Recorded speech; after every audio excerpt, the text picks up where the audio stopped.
Sulawesi Tengah membuat sejumlah pasien di salah satu rumah sakit di Poso berhamburan keluar.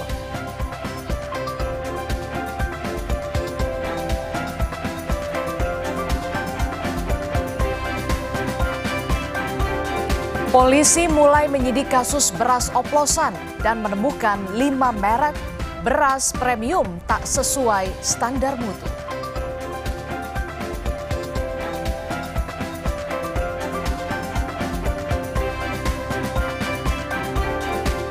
Sekjen PDI Perjuangan Hasto Kristianto akan menghadapi sidang vonis kasus suap dan perintangan penyidikan terkait Harun Masiku. Sebelum sidang, sejumlah akademisi mengajukan amicus curiae atau sahabat pengadilan karena kasus Hasto dinilai ada motif politiknya.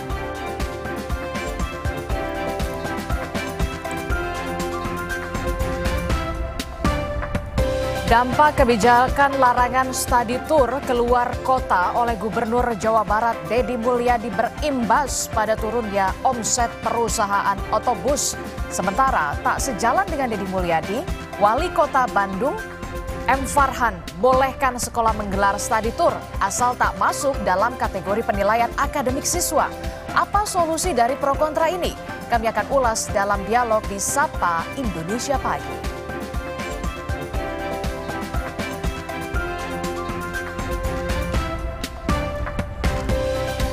Rojali dan Rohana alias rombongan jarang beli hanya nanya marak terjadi di mal atau pusat perbelanjaan. PHK, sulit cari kerja, kenaikan gaji yang tidak setinggi lonjakan harga pokok termasuk mahalnya biaya pendidikan dikonfirmasi menjadi biang lemahnya daya beli. Bagaimana cara mengatur uang kalau uangnya saja tidak ada? Kompas Bisnis akan mengulasnya.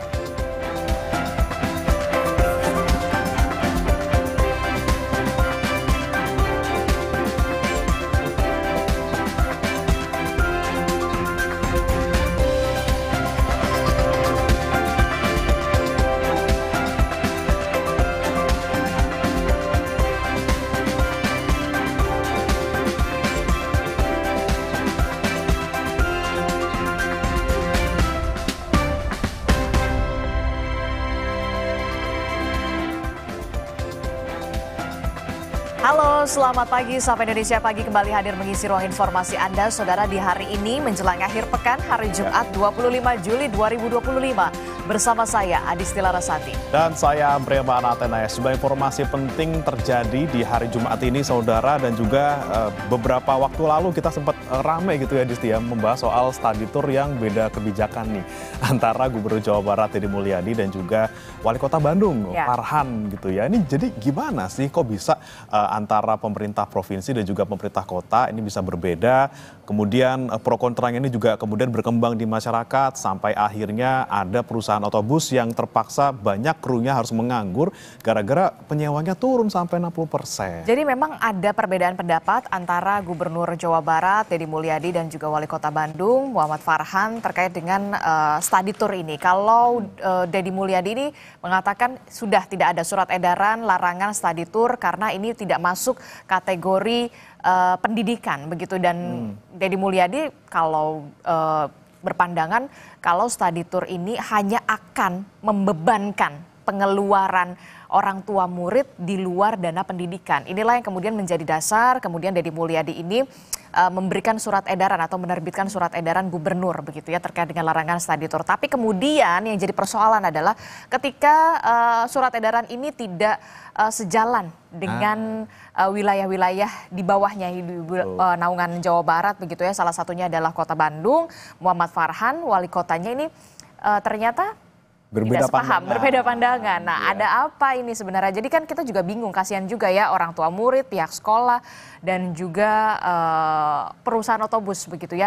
Mudah-mudahan nanti akan ada win-win solution. Tapi kita juga nanti akan melihat soal aturannya sebenarnya seperti apa mengenai surat edaran, terus kewenangan wali kota, kewenangan gubernur begitu ya. Nanti kita juga akan bahas soal itu. Oke, kita akan nanti bahas di Dialog Sapa Indonesia Pagi, saudara. Tapi kita sebelum ke sana, kita akan ke informasi pertama dulu di pagi hari ini terkait dengan Nikita Mirzani yang kembali menjalani sidang lanjutan kasus dugaan pengancaman dan TPPU di Pengadilan Negeri Jakarta Selatan pada Kamis siang. Sidang sempat diwarnai kericuhan saat terdakwa Nikita Mirzani bertanya kepada saksi pelapor Reza Gladys. Anda jangan pakai Anda pengacara berpikir ini hanya benar tidak karena ini barang bukti. Saya sudah minta Anda untuk menafsirkan benar tidak ada kalimat. Suasana persidangan memanas saat Nikita Mirzani mempertanyakan legalitas salah satu produk milik Dr. Reza Gladys. Nikita Mirzani menuding produk kecantikan yang dimiliki Reza Gladys tidak tercatat di Badan Pengawas Obat Makanan atau BPOM. Hakim ketua pun memanggil kedua belah pihak mendekat ke meja hakim guna memperjelas persoalan. Namun perdebatan sengit tetap berlanjut bahkan mengundang kegaduhan peserta sidang.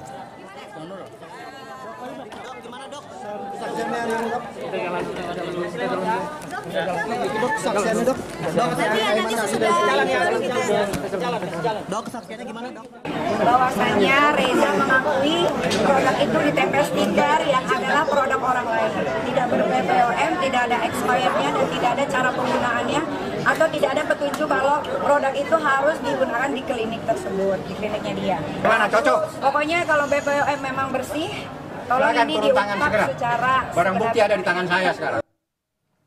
Saudara diduga mengemudi dalam pengaruh alkohol, pengendara mobil SUV di Jalan Tanjung Duren Raya, Grogol, Petamburan, Jakarta Barat menabrak sebuah truk hingga ringsek. Tidak hanya merusak kendaraan, sopir truk juga mengalami luka di bagian kepala.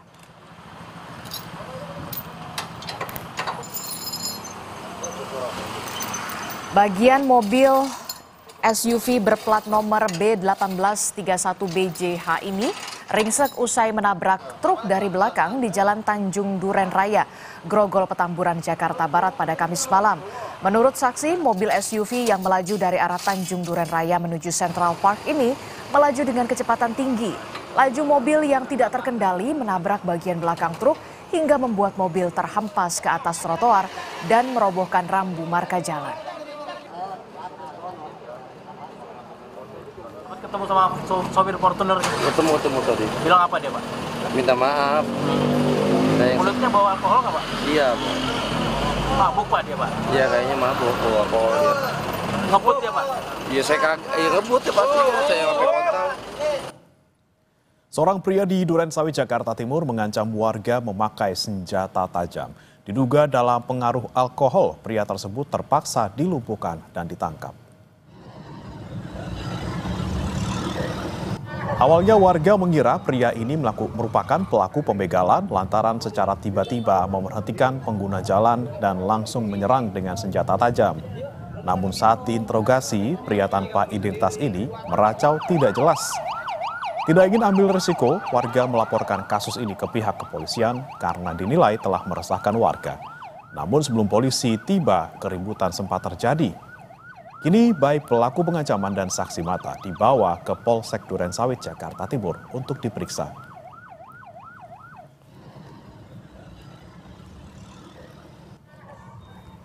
Saudara, 9 anggota geng motor yang menyerang warga di Pesanggerahan, Jakarta Selatan pada minggu lalu berhasil ditangkap.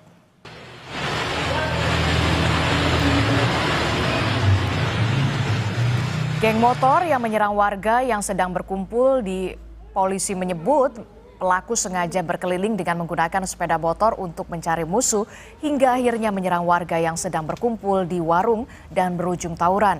Pelaku penyerangan pun berhasil ditangkap dan mirisnya pelaku berstatus pelajar.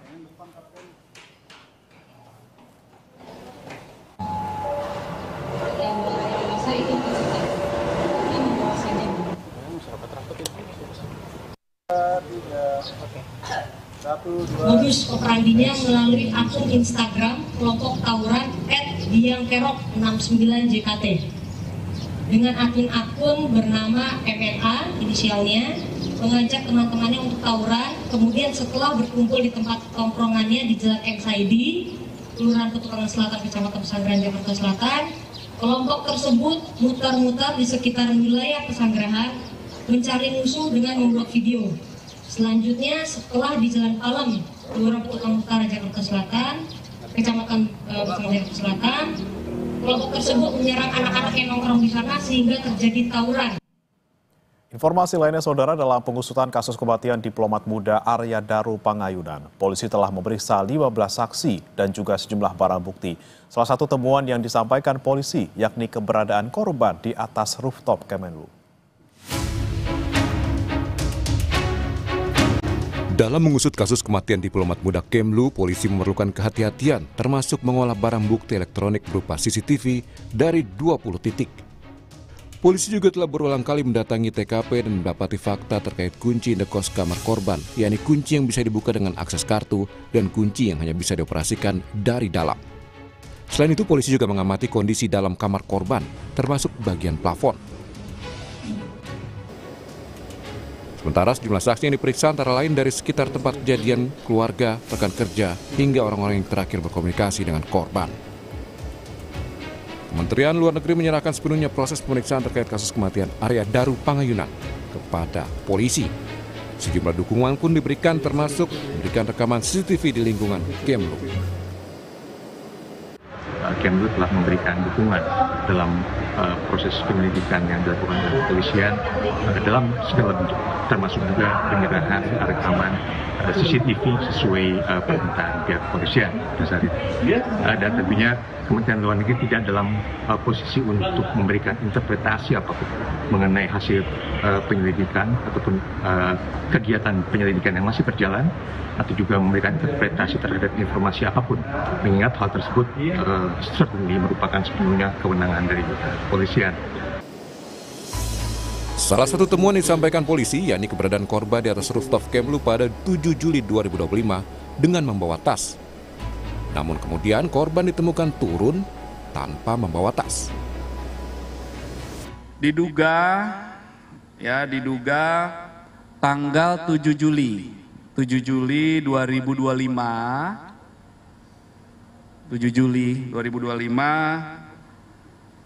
jam 21:43 sampai jam 23:09 atau sekitar 1 jam 26 menit, diduga korban berada di rooftop lantai 12 gedung Kemenlu. Korban naik membawa tas gendong dan tas belanja. Kemudian saat turun, korban sudah tidak membawa tas gendong dan tas belanja. Temuan itu melengkapi potret temuan kegiatan korban yang berdasarkan informasi dari sang istri terakhir kali bisa dihubungi, yakni 7 Juli 2025 sekitar pukul 21 waktu Indonesia Barat. Sementara dari rekaman CCTV indekos, korban masih terlihat membuang sampah menjelang tengah malam. Sedangkan dalam rekaman CCTV yang juga diunggah polisi, penjaga indekos terlihat mondar-mandir depan kamar indekos korban pada 8 Juli. Ternyata hal itu berdasarkan permintaan istri korban yang menghubungi penjaga indekos pada pukul 00.48 WIB. Istri korban kemudian kembali meminta penjaga indekos mengecek kamar korban sekitar pukul 5:27 waktu Indonesia Barat. Hingga pukul 7.30 pada 8 Juli, penjaga indekos membuka paksa kamar korban dengan disaksikan salah satu penghuni kos. Korban pun ditemukan dalam kondisi meninggal dunia. Dengan berbagai barang bukti yang telah terkumpul, publik pun menanti terkuaknya fakta di balik kematian Arya Daru Pangayunan. Tim Liputan Kompas TV. Kita beralih ke informasi lain, saudara. Gempa yang mengguncang Poso, Sulawesi Tengah membuat sejumlah pasien di salah satu rumah sakit di Poso berhamburan keluar. Dan inilah detik-detik ketika sejumlah pasien berhamburan keluar menyelamatkan diri. Sejumlah pasien dan petugas kesehatan nampak panik melarikan diri keluar dari gedung karena gempa bumi berkekuatan magnitudo 5,7. Belum.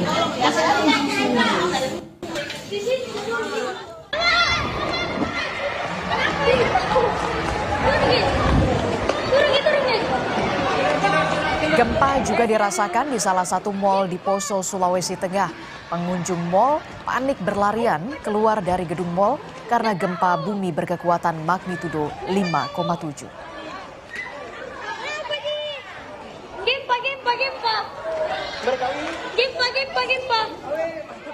Direktur Gempa Bumi dan Tsunami BMKG Daryono bilang dengan memperhatikan lokasi epicenter dan kedalaman hiposenternya, gempa yang terjadi merupakan jenis gempa bumi dangkal akibat aktivitas sesar aktif di zona sesar Poso. Hingga pukul 20.40 waktu Indonesia bagian Barat, hasil monitoring BMKG untuk gempa Poso magnitudo 5,7 menunjukkan adanya 11 aktivitas gempa bumi susulan dengan kekuatan terbesar magnitudo 5,5 dan yang terkecil magnitudo 2,4.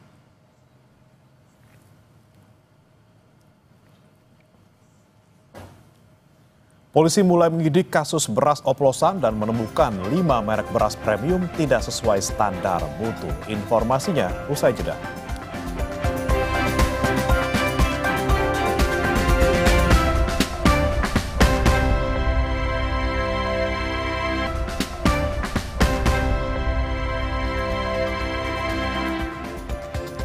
Mengatasi maraknya beras oplosan di pasaran, Satgas Pangan terus menyidak pabrik penggilingan dan pasar. Pemeriksaan beras premium dan medium juga dilakukan. 24 Juli Satgas memaparkan hasil 5 merek dinyatakan tidak sesuai standar mutu. Marak beredar beras oplosan saat harga melambung tinggi. Satgas Pangan Kabupaten Jembrana, Bali melakukan sidak ke pabrik dan pasar Kamis 24 Juli 2025. Di pabrik penggilingan beras di Kabupaten Jembrana, Satgas Pangan mendapati tumpukan karung berisi beras dengan kualitas buruk. Namun setelah dilakukan pemeriksaan, beras tersebut merupakan sisa dari proses pemilahan oleh mesin.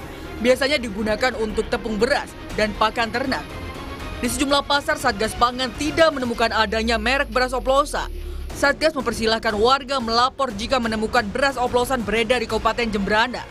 Untuk beras oplosan tidak ada, jadi merek-merek yang disinyalir juga tidak ada di Jembrana, dan beras lokal Jembrana juga tidak ada yang dioplos. Itu beras ajur itu adalah sisa dari olahan pabrik yang memang keluarnya memang dari saringan. Di waktu yang bersamaan, upaya berantas beras oplosan juga dilakukan oleh pusat. Kepala Satgas Pangan Polri, Brigjen Helvi Assegaf bilang, Satgas Pangan telah memeriksa lebih dari 200 merek beras premium dan medium yang beredar di masyarakat. Dalam penyelidikan, ada 9 merek beras premium dan medium yang diuji laboratorium.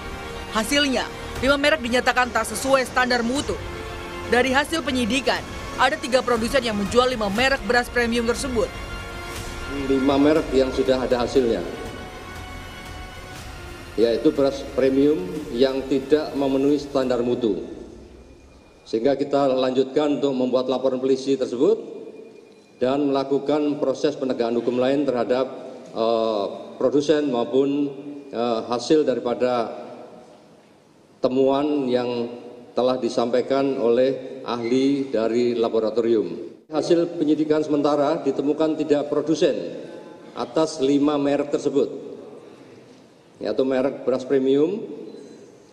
Kemudian penyidik melakukan upaya paksa, yaitu berupa penggeledahan, melakukan penyegelan atau status quo, serta penyitaan di TKP, tempat produksi, gudang, retail maupun kantor. Hingga saat ini penyidikan kasus beredarnya beras tidak sesuai mutu masih berjalan. Bareskrim memastikan akan menjerat pelaku dengan Undang-Undang Perlindungan Konsumen dan Undang-Undang Tindak Pidana Pencucian Uang. Tim Liputan Kompas TV.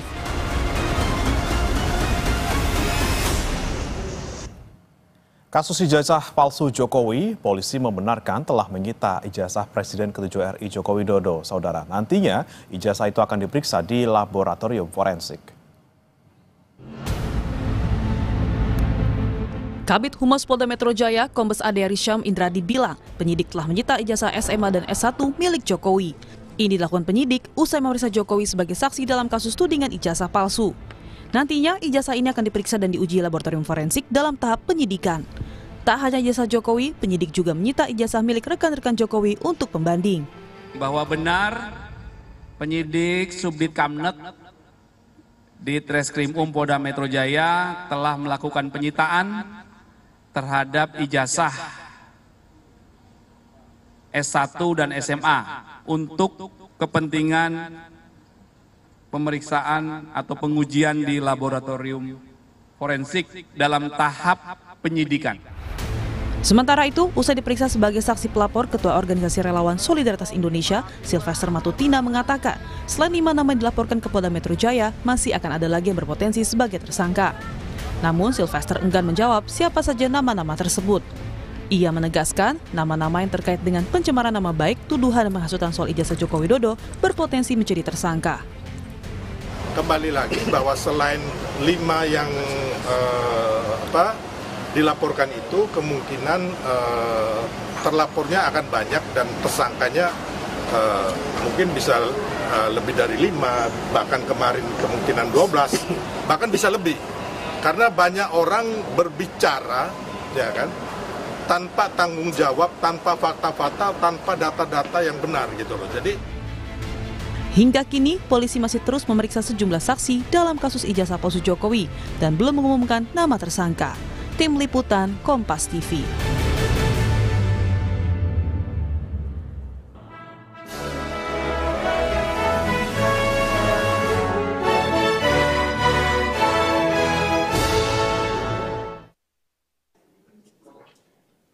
Dharma Yukti Karini, Mahkamah Agung RI menyerahkan bantuan dana beasiswa kepada 657 pelajar pada lingkungan Mahkamah Agung.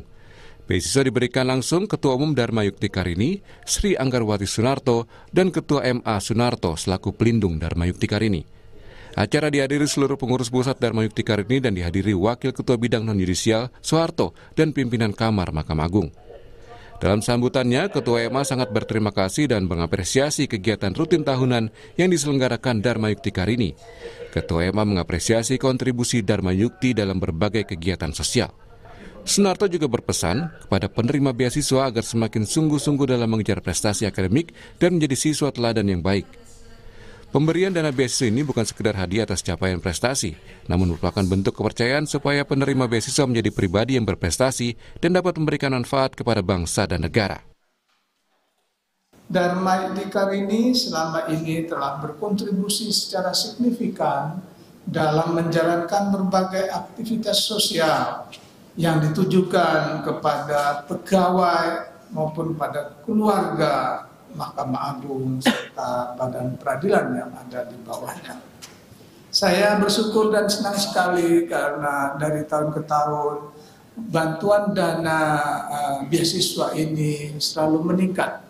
Saya juga menaruh harapan kepada para penerima beasiswa agar tidak sekedar menyelesaikan pendidikan, tetapi juga menunjukkan kesungguhan dalam meraih prestasi akademik dan menjaga etika perilaku keseharian.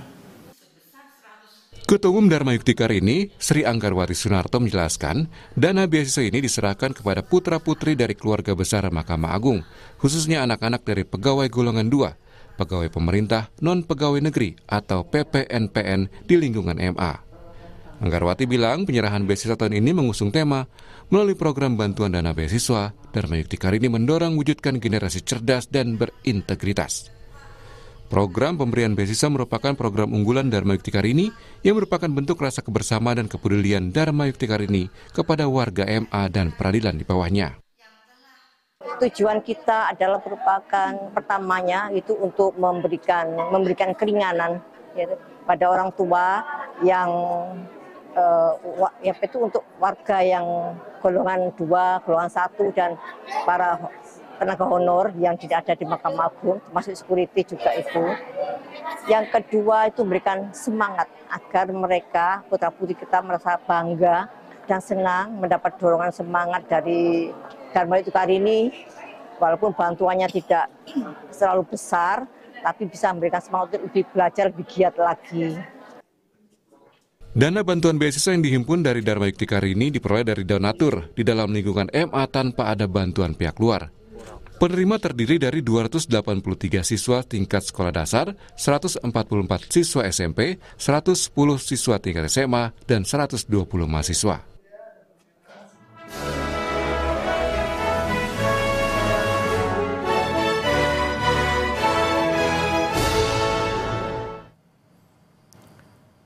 Dampak kebijakan larangan study tour keluar kota oleh Gubernur Jawa Barat Deddy Mulyadi berimbas pada turunnya omset perusahaan otobus.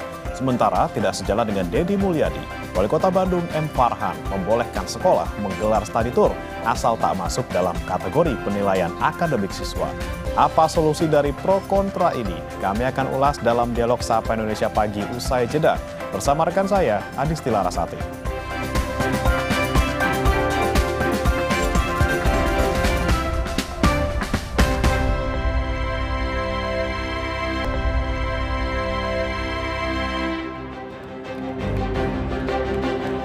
Larangan study tour yang dikeluarkan Gubernur Jawa Barat Deddy Mulyadi direspon beragam oleh berbagai pihak. Di Bandung, ratusan sopir bus dan pelaku industri pariwisata berdemo di depan gedung sate. Mereka menuntut pencabutan surat edaran terkait pelarangan study tour. Masa bahkan memblokade jalan dengan bis pariwisata. Larangan study tour juga berimbas pada sepinya order. Di Bekasi, puluhan sopir di satu penyewaan bis pariwisata terpaksa menganggur. Pengelola menyebut penurunan omset mencapai 40 hingga 60%. Mereka berharap Gubernur Jawa Barat mengevaluasi kebijakan larangan study tour karena mengancam kelangsungan bisnis. Tapi larangan study tour dianggapi berbeda oleh Wali Kota Bandung Muhammad Farhan. Dia tetap memperbolehkan study tour asal dilakukan dengan bertanggung jawab. Selain itu, kegiatan study tour tidak boleh dikaitkan dengan nilai akademik. Tidak boleh studi tour yang wajib karena mempengaruhi nilai. Kalau tidak ikut maka wajib bikin tugas karena mempengaruhi nilai. Temenan. Studi tour mah studi tour we. Tidak ada hubungan dengan nilai. Yang sanggup bayar, yang nggak sanggup nggak usah bayar. Komite sekolah dan sekolah asal tanggung jawab. Tapi begitu ketahuan sama saya dan yang melaporkan, anak saya wajib ikut kalau nggak nilainya tidak bertambah atau kalau tidak ikut harus bikin tugas, maka kepala sekolahnya dalam negeri saya langsung diadengkan. Meski ditentang banyak pihak, Gubernur Jawa Barat Deddy Mulyadi berkeras dengan kebijakannya. Kata Deddy, dia tetap berkomitmen agar orang tua murid tidak perlu mengeluarkan biaya tambahan di luar kebutuhan pendidikan. Protes itu adalah kegiatan pariwisata. SK saya adalah SK studi tour. Yang dilarang itu adalah kegiatan studi tour. Yang kemudian dengan demonstrasi itu menunjukkan semakin jelas bahwa kegiatan studi tour itu sebenarnya kegiatan piknik, kegiatan rekreasi. Insya Allah Gubernur Jawa Barat akan tetap berkomitmen menjaga ketenangan orang tua siswa agar tidak terlalu banyak pengeluaran biaya di luar kebutuhan pendidikan. Perbedaan kebijakan kepala daerah terkait study tour ditanggapi pengamat kebijakan publik Universitas Padjadjaran Asep Sumaryana. Kata dia, satu kebijakan harusnya ditanggapi sejalan. Jika tidak, akan berpotensi keretakan hubungan antar pemerintah. Untuk warga Kota Bandung, studi tour itu menjadi perlu karena mungkin himpitan kesibukan dan segala macam, kemudian himpitan belajar yang demikian padat. Jika dengan demikian mereka butuh juga rekreasi. Nah, rekreasi ini kan tidak bisa dihindarkan juga karena manusia itu kan tidak hanya menggunakan otak kiri saja, tapi otak kanannya perlu diisi juga, misalnya dengan hiburan segala macam. Nah, oleh karena itu sebetulnya bukan tabrakan, tapi mungkin Pak Farhan ini mengkreasi kebijakan dari Pak Deddy itu menjadi kebijakan yang akomodatif. Lalu, apakah kebijakan pelarangan study tour yang dikeluarkan Deddy Mulyadi sudah tepat? Atau ada hal-hal lain yang perlu dipertimbangkan? Tim Liputan Kompas TV.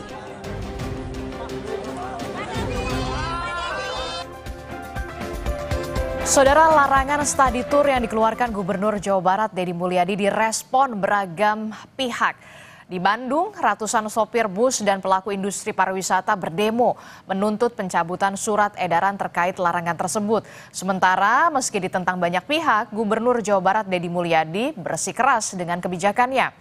Lalu apakah kebijakan pelarangan study tour yang dikeluarkan Deddy Mulyadi ini sudah tepat atau ada hal-hal lain yang perlu dipertimbangkan? Kita akan bahas soal ini bersama dengan sejumlah narasumber. Sudah hadir melalui sambungan daring, ada Sekretaris Daerah Jawa Barat, ada Kang Herman Suryatman, kemudian juga ada pengamat kebijakan publik dari Universitas Padjadjaran, ada Pak Asep Sumaryana. Selamat pagi, Assalamualaikum Bapak-Bapak. Selamat pagi. Ya, waalaikumsalam.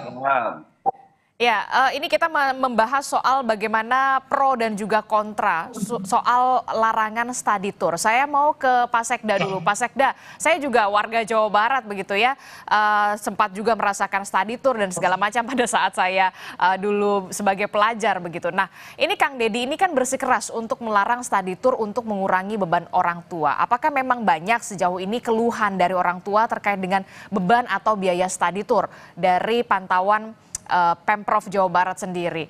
Kan biasanya sekolah itu kedoknya adalah gini, rekreasi, pariwisata, berkedok study tour. Ini yang kemudian menjadi mungkin disorot oleh Kang Deddy Mulyadi. Silakan Pak Sekda. Ya, terima kasih Mbak ya. Ya sebetulnya pertanyaan kritis dari saya untuk Mbak, kebetulan Mbak juga warga Jawa Barat ya. Itu setuju nggak study tour seperti yang selama ini berjalan? Itu pertanyaan kritis ya. Dijawab Nun, tidak dijawab juga nggak apa-apa. Oke, izinkan saya untuk memberikan sedikit penjelasan ya. Bahwa tugas pemerintah itu adalah mensejahterakan, salah satunya di bidang pendidikan, memastikan semua masyarakat mendapatkan pengajaran yang baik, pengajaran yang berkualitas. Nah, study tour kalau kita bedah, study ini kan belajar. Tour itu perjalanan ke beberapa tempat. Jadi perjalanan belajar ke beberapa tempat. Jadi sebetulnya itu bukan semata-mata piknik begitu ya, tapi faktanya hari ini study tour ini kan lebih ke piknik, akhirnya memberikan pembebanan kepada orang tua. Ini persoalannya, study tour yang berdampak terhadap pembebanan biaya terhadap orang tua. Harusnya study tour dilakukan dengan memanfaatkan potensi lokal. Misalnya orang Bandung kan bisa ke Gedung Sate, di bawah itu ada Museum Gedung Sate, bisa ke Monumen Juang, ya bisa ke Museum Geologi, bisa ke Museum Sri Baduga, dan lain sebagainya.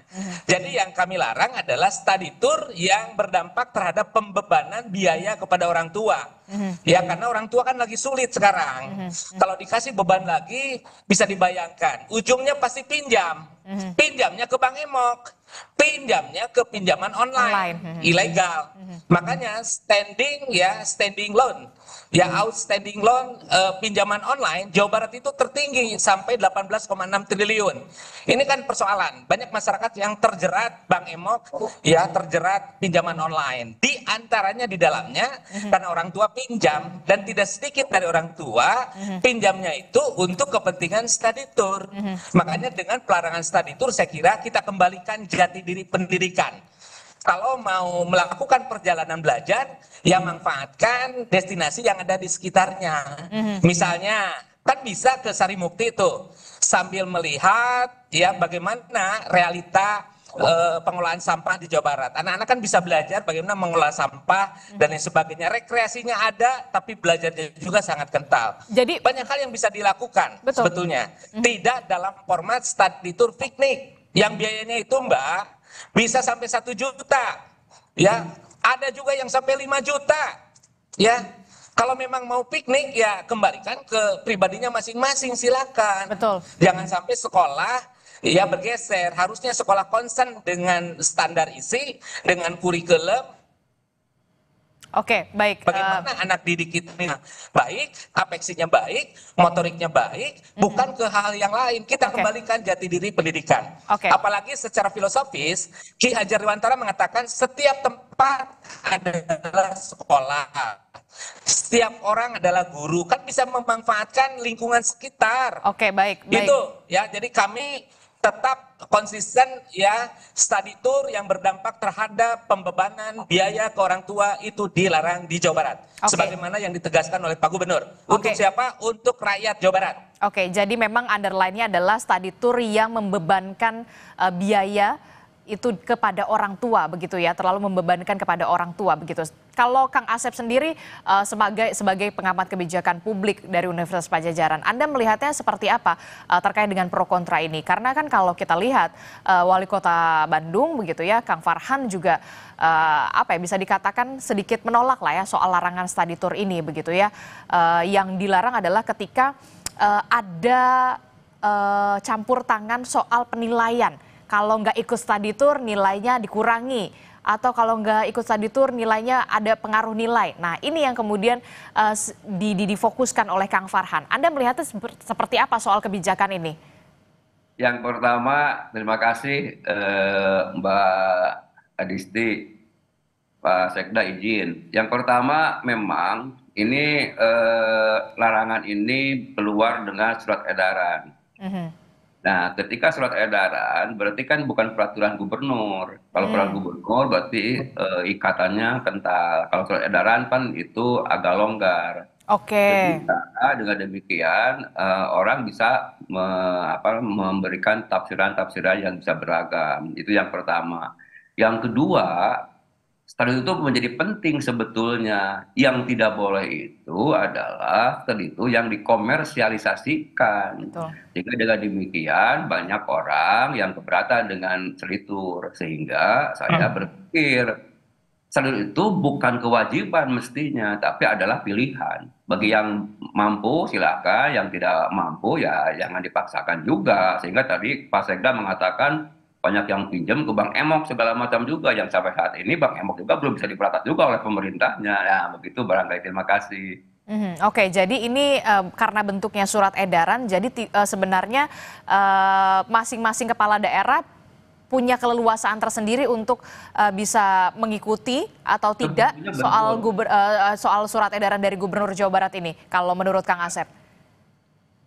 Sebetulnya begitu memang ya. Yang perlu diperhitungkan adalah saat ini saya belum studi ya mengenai kemampuan orang tua dan sikap orang tua terhadap studi tour. Mungkin kalau saya cermati dari berbagai media itu banyak yang umumnya kontra dengan studi tour karena tadi alasannya ekonomi. Tapi mungkin ada juga yang netral, tapi mungkin juga ada yang setuju juga kalau studi tour itu dianggap punya manfaat untuk misalnya menambah wawasan, menambah hiburan bagi anak-anaknya yang saat ini mungkin banyak didrill oleh tugas-tugas sekolah segala macam, sehingga gubernur kita Jawa Barat itu melarang, kalau tidak salah, tidak boleh ada PR di rumah. Kita memang jadi membebankan juga. Nah yang terjadi itu seringkali banyak oknum yang memanfaatkan sulit itu untuk piknik gratis, misalnya punten sejumlah oknum buruh kalau itu bisa piknik, tapi bebannya ke siswa, jadi yang tidak boleh terjadi. Karena memang fakta banyak sekali di lapangan seperti itu kasusnya. Nah, tapi yang kemudian menjadi sorotan saya adalah begini, Kang Asep. Gubernur Jawa Barat Deddy Mulyadi kita tahu bersikeras tetap melarang study tour karena ini sifatnya pariwisata lah, hanya rekreasi begitu, tidak ada apalagi membebankan biaya kepada orang tua, tidak ada kaitannya dari dunia pendidikan. Sementara kemudian Wali Kota Bandung Kang Farhan ini tidak melarang. Ada pertentangan soal kebijakan ini. Nah, Anda melihat win-win solution-nya terkait dengan surat edaran ini kondisinya seperti apa? Yang pertama adalah bahwa pemerintah kabupaten kota dengan provinsi itu punya otoritas masing-masing. Panjang memang otoritasnya itu ada pada bupati wali kota, laksanakan otoritas itu. Jangan sampai kurang, jangan sampai lebih, karena kalau lebih itu bisa tabrakan dengan otoritas yang lain. Demikian juga Pak Gubernur itu juga memiliki otoritas yang sama, sehingga di sini perlu dibicarakan antara pimpinan-pimpinan daerah itu seperti apa realisasinya. Jangan sampai terjadi satu dengan yang lain benturan, sehingga itu akan mengurangi energi untuk pelayanan publik. Nah, ini yang tidak boleh terjadi. Oke, kalau Pak Sekda gimana Pak Sekda? Ini kalau menurut Pak Asep harus ada pertemuan lah kepala daerah, kabupaten kota, kemudian ada Pak Gubernur juga, ada Kang Deddy juga, ada win-win solution ya. Jangan sampai kemudian ada kebijakan yang ditentang, ada yang begini, ada yang begitu, tidak satu tujuan begitu. Biar juga ada ketemulah win-win solutionnya, Pak Sekda. Ya, saya kira kita kalibrasi ya. Tujuan utama Pemda Kabupaten Kota, tujuan utama Pemda Provinsi Jawa Barat sama, mensejahterakan masyarakat. Ya, di bidang pendidikan memastikan peningkatan kualitas pendidikan. Kan fokusnya di sana. Jangan sampai cul dog tinggal igel, kalau kata orang Sunda mah. Ya, jangan sampai kita ngagugulukan, membesar-besarkan masalah study tour, lupa dengan esensi pendidikan. Ya, kita punya PR yang banyak, kita fokus ke sana. Makanya Pak Gubernur ya menerbitkan surat edaran untuk mengembalikan jati diri pendidikan, jangan ke sana kemari. Ya, pendidikan ini kan intinya ingin mewujudkan anak-anak kita sebagai generasi penerus, sebagai pemimpin masa depan ya, yang cager, sehat, lahir batin, yang bager, yang memiliki kasih sayang, empati, ya, yang sayang kepada sesamanya, yang sayang kepada lingkungannya, begitu. Yang benar, yang mengikuti aturan, yang pinter, yang berpengetahuan dan berwawasan, dan yang singer, yang lincah, yang tanggap, tanggon, terengginas. Kan itu pendidikan. Mewujudkan anak-anak yang kalau dalam bahasa kami itu namanya pancawaluya, yang cager, bager, bener, pinter, tursinger. Nah, study tour ini kan sesuatu yang harus kita bedah ya. Karena study tour itu seperti yang saya sampaikan tadi adalah perjalanan belajar ke beberapa tempat. Ya, dan tentu jangan membebani orang tua. Jangan berkonsekuensi terhadap pembiayaan. Jangan sampai ada iuran-iuran. Ya, kalau mau mendorong perjalanan belajar bisa memanfaatkan alam sekitar. Seperti yang tadi sudah saya explore ya. Kemudian Mbak, bisa saya sampaikan di dalam surat edaran itu bunyinya seperti ini ya. Biar semuanya bisa memahami dengan baik dan utuh. Ya, ini terkait dengan surat edaran 9 langkah pembangunan pendidikan ya menuju Gapura Pancawaluya yang tadi saya garis bawahi. Ada poin 3. Intinya begini. Sekolah dilarang membuat kegiatan piknik yang dibungkus dengan kegiatan study tour yang memiliki dampak pada penambahan beban orang tua. Kegiatan tersebut ya bisa diganti dengan berbagai kegiatan berbasis inovasi seperti mengelola sampah ya secara mandiri di lingkungan sekolah, mengembangkan sistem pertanian organik ya, kemudian aktivitas peternakan, perikanan dan kelautan serta meningkatkan wawasan dunia usaha dan industri. Itu beberapa contoh. Jadi kami juga ya Pak Gubernur memberikan solusi-solusi kreatif.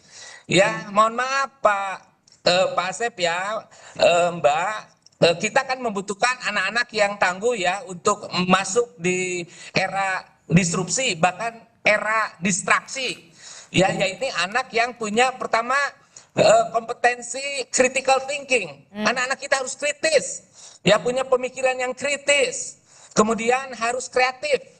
Ya, kemudian communication dan yang tidak kalah penting adalah kompetensi untuk bisa membangun collaboration. Nah, saya kira 4 kompetensi dasar masa depan ini kan harus dimiliki. Pertanyaannya, study tour yang seperti apa? Saya kira perjalanan belajar yang memanfaatkan alam sekitar, bukan yang berujung pada pembiayaan. Faktanya, mohon maaf, faktanya bisa dipastikan ujung-ujungnya piknik. Iya kan? Dan membebani orang tua, ini yang saya kira yang harus kita kritisi. Study tour yang berujung ke pembebanan biaya orang tua, yang kemudian di dalamnya piknik. Bukan tidak boleh ya silakan, mau piknik ya silakan, tapi itu kan urusan personal.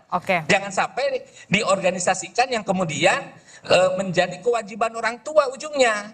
Ya mungkin tidak diwajibkan, tapi anak kan beban moral. Ya, bisa dilihat kejadian yang di Sumatera Utara itu. Bagaimana seorang anak bisa down hanya karena dia belum memberikan iuran. ini kan bukan persoalan sederhana sebetulnya. Ya, ini harus menjadi concern semua. Kita harus sayang kepada anak kita harus sayang kepada masa depan anak kita, bukan mengikuti apa yang pada akhirnya akan menyulitkan anak kita dan menyulitkan orang tua. Study tour yang berdampak terhadap pembebanan biaya itu saya kira akan menyulitkan masyarakat. Makanya saya sudah tangkap, Pak Sekda. Kami tegas bahwa ini adalah yang terbaik untuk rakyat. Saya sudah tangkap di sini. Yang perlu digarisbawahi adalah study tour yang memang belajar bisa di pertanian, kemudian di perikanan, kalau ke museum juga museum yang ada di sekitar, begitu memanfaatkan alam sekitar, begitu ya, lingkungan sekitar terlebih dahulu. Kalau memang dulu memang faktanya adalah kita study tour ke Jogja, kita ke Bali, kemana begitu ya, sampai jauh-jauh, biayanya dilihat begitu. Itu juga saya cukup terbebani pada saat itu ya. Tapi kemudian yang tidak bisa dipungkiri juga adalah kegiatan study tour ini menggerakkan ekonomi. Karena bisa kita lihat ada penyewaan bus, ada penginapan, rumah makan, ada tempat oleh-oleh begitu ya. Tapi jangan dijawab dulu Pak Sekda, kita ada durasi, kita harus jeda dulu Pak Sekda soal imbas dari larangan study tour ini yang kemudian menuai gejolak juga dari pelaku pariwisata begitu ya, terutama adalah salah satunya penyewaan bus, penginapan, rumah makan dan segala macam itu terimbas paling tidak. Tapi kita akan bahas usai jeda, tetaplah bersama kami di Sapa Indonesia Pagi, kami akan segera kembali.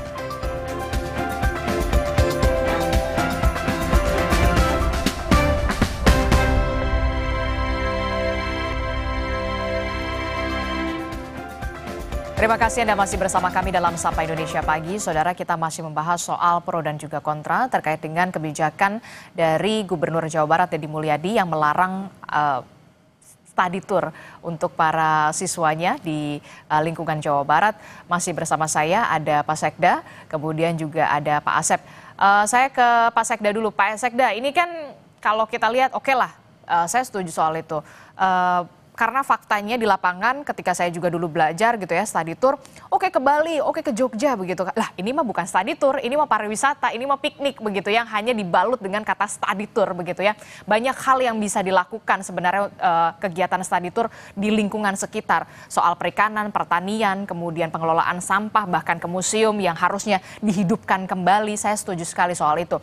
Tapi kemudian yang tidak bisa dipungkiri adalah soal kegiatan study tour ini juga kan kita tahu menggerakkan ekonomi. Ada gejolak perusahaan otobus, kemudian beramai-ramai menggeruduk kantor gedung sate pada saat itu.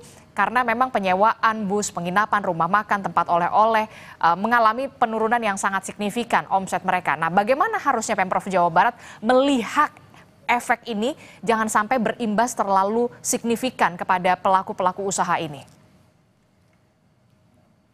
Terima kasih Mbak. Ya Pak Gubernur, ya Kang Deddy Mulyadi, kami di Pemda Provinsi Jawa Barat sangat setuju, sangat mendukung untuk mendorong pembangunan pariwisata di Jawa Barat. Tapi tentu caranya yang harus kita bicarakan bersama, caranya harus elok, caranya harus baik, ya tidak dengan mengkapitalisasi piknik yang dibungkus dengan study tour itu. Ya misalnya, ya kita bangun ekosistem pariwisata di Jawa Barat.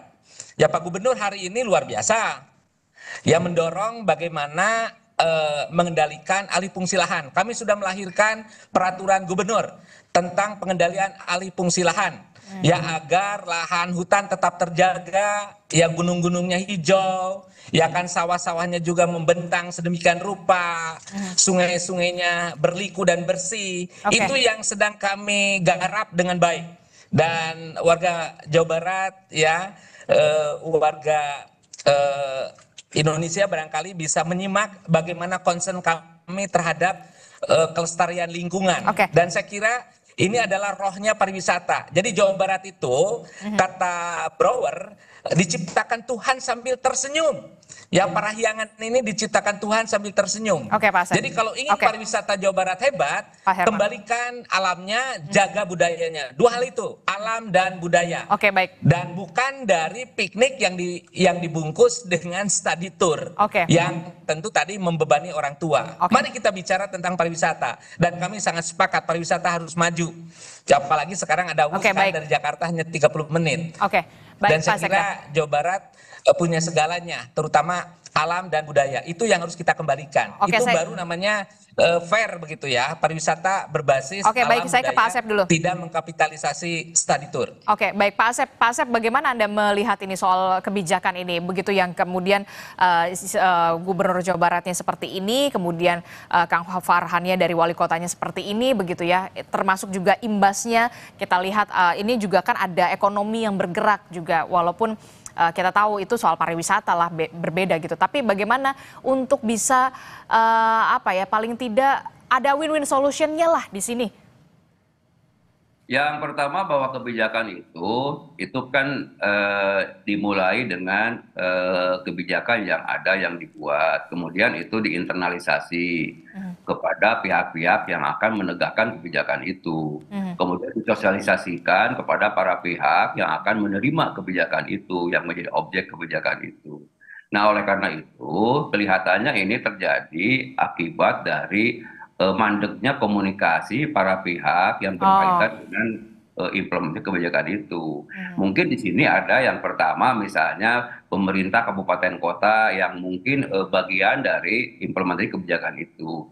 Yang kedua mungkin tadi dari para pelaku pariwisata yang menyebabkan mereka menggeruduk ke kantor gubernuran. Yang ketiga mungkin para pihak itu diantaranya sekolah-sekolah. Nah, ini hal-hal yang perlu dilakukan karena pemerintah itu leading and commanding dalam kegiatan pembangunan dan pelayanan publik, maka ini perlu dilakukan oleh pemerintah. Agar apa? Agar sinkronisasi, harmonisasi terjadi dan terbangun. Sehingga apa yang jadi tujuan dari kita semua itu bisa dilaksanakan secara carendek saigel sabawa capaian, begitulah kira-kira bahasa saya. Oke, saya tangkap ada mandeknya komunikasi begitu. Saya ingin tanya dulu ke Pak Herman. Emang sebelum ada surat edaran ini Kang Deddy nggak ngobrol dulu apa sama Bupati sama Wali Kota di bawahnya begitu supaya komunikasi atau niat baik ini bisa berjalan selaras, beriringan bersama begitu sampai ke bawah?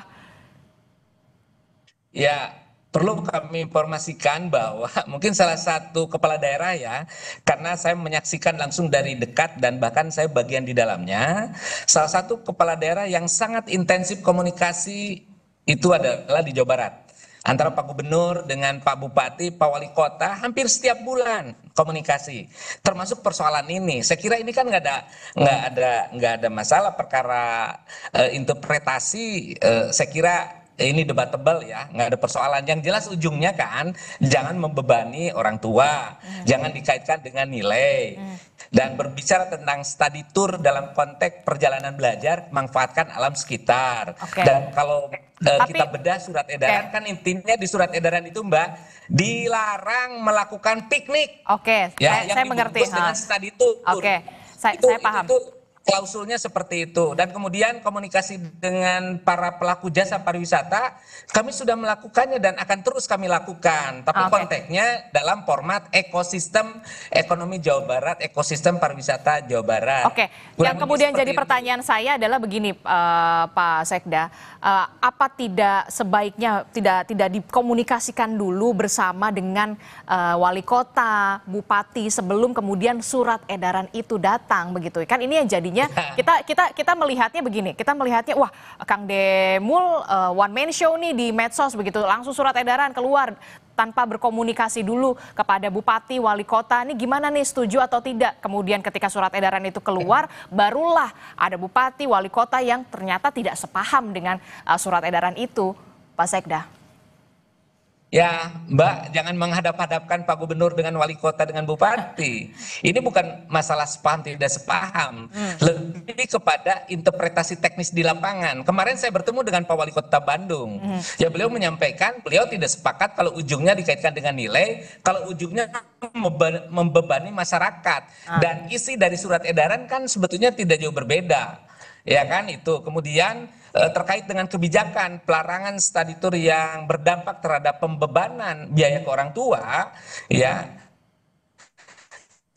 sebetulnya sudah dibahas sejak jauh hari sebelum Pak saat itu penjabat gubernur Pak B. Mahmudin. Ya kebetulan saya sudah menjadi sekda saat itu. Kami sudah membuat surat edaran kok, ditandatangani oleh Pak B. Mahmudin. Ya, ini salah satu respon terkait dengan kecelakaan yang study tour di daerah Subang. Ya, yang merenggut nyawa anak-anak kita. Ya kan? Dan kami membuat surat edaran yang melarang study tour yang berdampak terhadap pembebanan orang tua yang kemudian tidak diantisipasi berbagai risikonya. Kalau sudah ada korban kan yang rugi kita semua. Oke, maksud saya begini, ini bukan sesuatu yang baru Mbak ya, tolong garis bawahi, bukan sesuatu yang baru. Ini sudah cukup lama, sudah dibahas cukup lama. Betul. Dan Pak Gubernur menegaskan begitu. Betul. Ya, Saya setuju. Ini bukan semua pihak aware lah, peduli terhadap anak-anak kita. Oke, saya setuju soal bagaimana larangan study tour ini yang kita lihat berkedokannya ternyata kegiatan piknik dan segala macam. Tapi kemudian pola komunikasi yang terbangun begitu kan? Apa tidak? Ini kan memang sudah sudah mendarah daging lah soal study tour ini. Kenapa tidak di Zoom meeting kan begitu ya? Ada Kang Deddy, kemudian seluruh bupati dan juga wali kota. Nih ada permasalahan seperti ini. Saya akan menulis surat edaran. Sudah dikomunikasikan dan semua baik-baik saja kok. Oke. Ini kan persoalan yang lantas teman-teman mengambil angle-nya seolah-olah berseberangan. Ya. Jadi biasa aja. Ya, kami di berbagai rapat Pak Gubernur menyampaikan, wali kota juga memberikan respon dan semua sama. Ya, kepentingan anak, kepentingan pendidikan harus dikedepankan. Hanya masalah masalah interpretasi teknis, saya kira kita nggak boleh terlalu rigid ya. Ya nggak apa-apa. Terakhir. Ya, pro kontra biasa dalam kebijakan publik.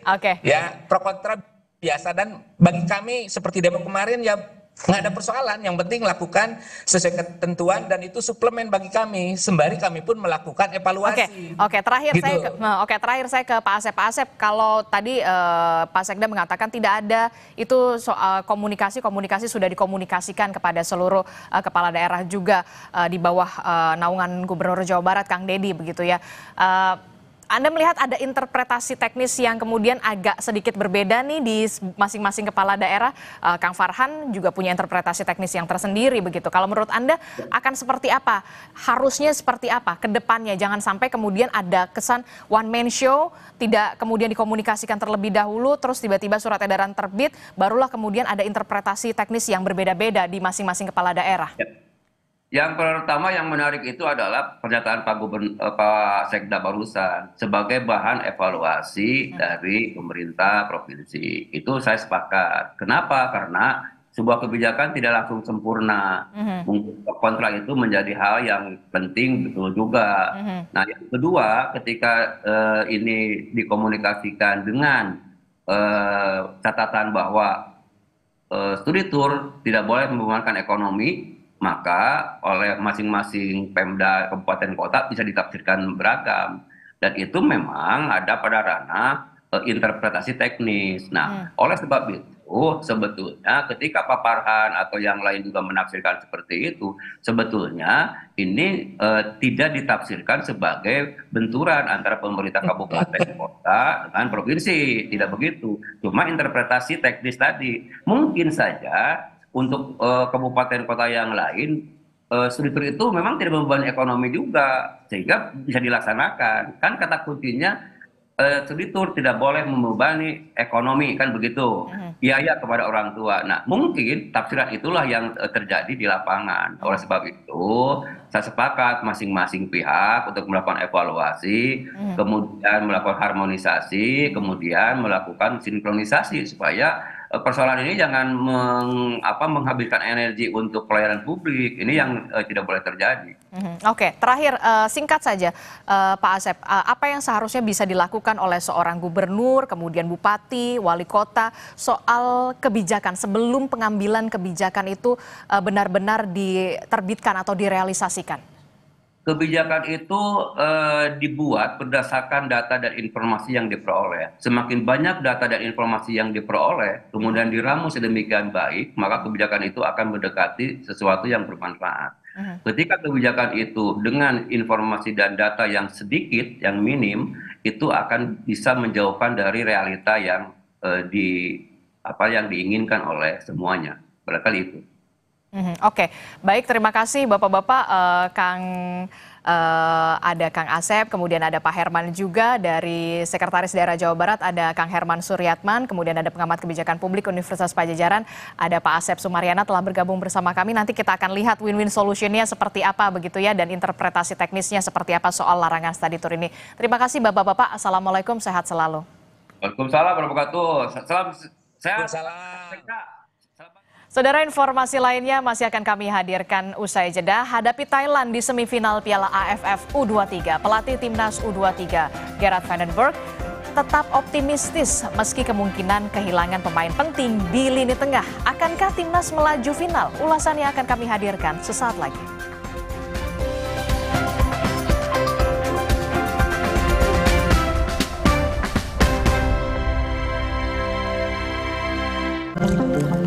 Seger. Le Mineral memang beda, badan gampang capek. Le Mineral dari pegunungan terpilih, mineral esensialnya membuat airnya lebih segar dan tubuh bekerja optimal. Le Mineral kayak ada manis-manisnya. Le Mineral. Makan apa, Pak? Oh, makan... gigi palsuku. Sate sama... Terlalu keras untuk gigi palsu. Nasi uduk. Oke. Asik. Tapi nggak pakai kacang dan ikan teri ya. Tapi? Terlalu keras. Tanpa Poliden nggak bisa. Ya, besok aja deh. Poliden, perekat gigi palsu. Gigitan dan daya rekat kuat hingga 12 jam. Dan mencegah terselipnya sisa makanan. Yuk makan. Kalau mulut bisa ngomong, pasti minta Poliden. Seger. Le Mineral memang beda, badan gampang capek. Le Mineral dari pegunungan terpilih, mineral esensialnya membuat airnya lebih segar dan tubuh bekerja optimal. Le Mineral kayak ada manis-manisnya. Le Mineral. Nyeri otot bikin tidak bebas beraktivitas. Saya butuh yang lebih panas. Lebih panas, lebih panas. Salonpas Extra Hot. Lebih panas. Untuk aktivitas ekstra. Salonpas Extra Hot. Lebih panas. Seger. Le Mineral memang beda, badan gampang capek. Le Mineral dari pegunungan terpilih, mineral esensialnya membuat airnya lebih segar dan tubuh bekerja optimal. Le Mineral kayak ada manis-manisnya. Le Mineral. Sapa Indonesia Malam, akhir pekan di Kompas TV. Aku sering melihat galon cuci ulang disimpan di tempat yang kotor. Jujur takut, bersih nggak ya untuk anak dan keluargaku? Kami mengerti kekhawatiran ibu. Untuk itu, Le Mineral menggunakan galon yang selalu baru agar terjamin kebersihannya. Le Mineral. Alergi, jontor nih. Aku biduran, obatnya yang depannya Indal CTN. Bisa dibeli tanpa resep dokter. Indal CTN, komposisi anti alerginya redakan alergi. Indal CTN. Malula, madu TJ. Iya. Kalau panas dalam, sariawan? Bisa, madu TJ panas dalam. Minum bila perlu. Madu TJ panas dalam. Madu plus herbal dari bahan alam. Bantu redakan panas dalam. Madu TJ panas dalam. Aku sering melihat galon cuci ulang disimpan di tempat yang kotor. Jujur takut, bersih nggak ya untuk anak dan keluargaku? Kami mengerti kekhawatiran ibu. Untuk itu, Le Mineral menggunakan galon yang selalu baru agar terjamin kebersihannya. Le Mineral. Salonpas Extra Hot. Lebih panas, lanjut beraktivitas. Aku sering melihat galon cuci ulang disimpan di tempat yang kotor. Jujur takut, bersih nggak ya untuk anak dan keluargaku? Kami mengerti kekhawatiran ibu. Untuk itu, Le Mineral menggunakan galon yang selalu baru agar terjamin kebersihannya. Le Mineral. Dipo, investigasi setiap Senin pukul 8:30 malam. Tidak semua air itu aqua.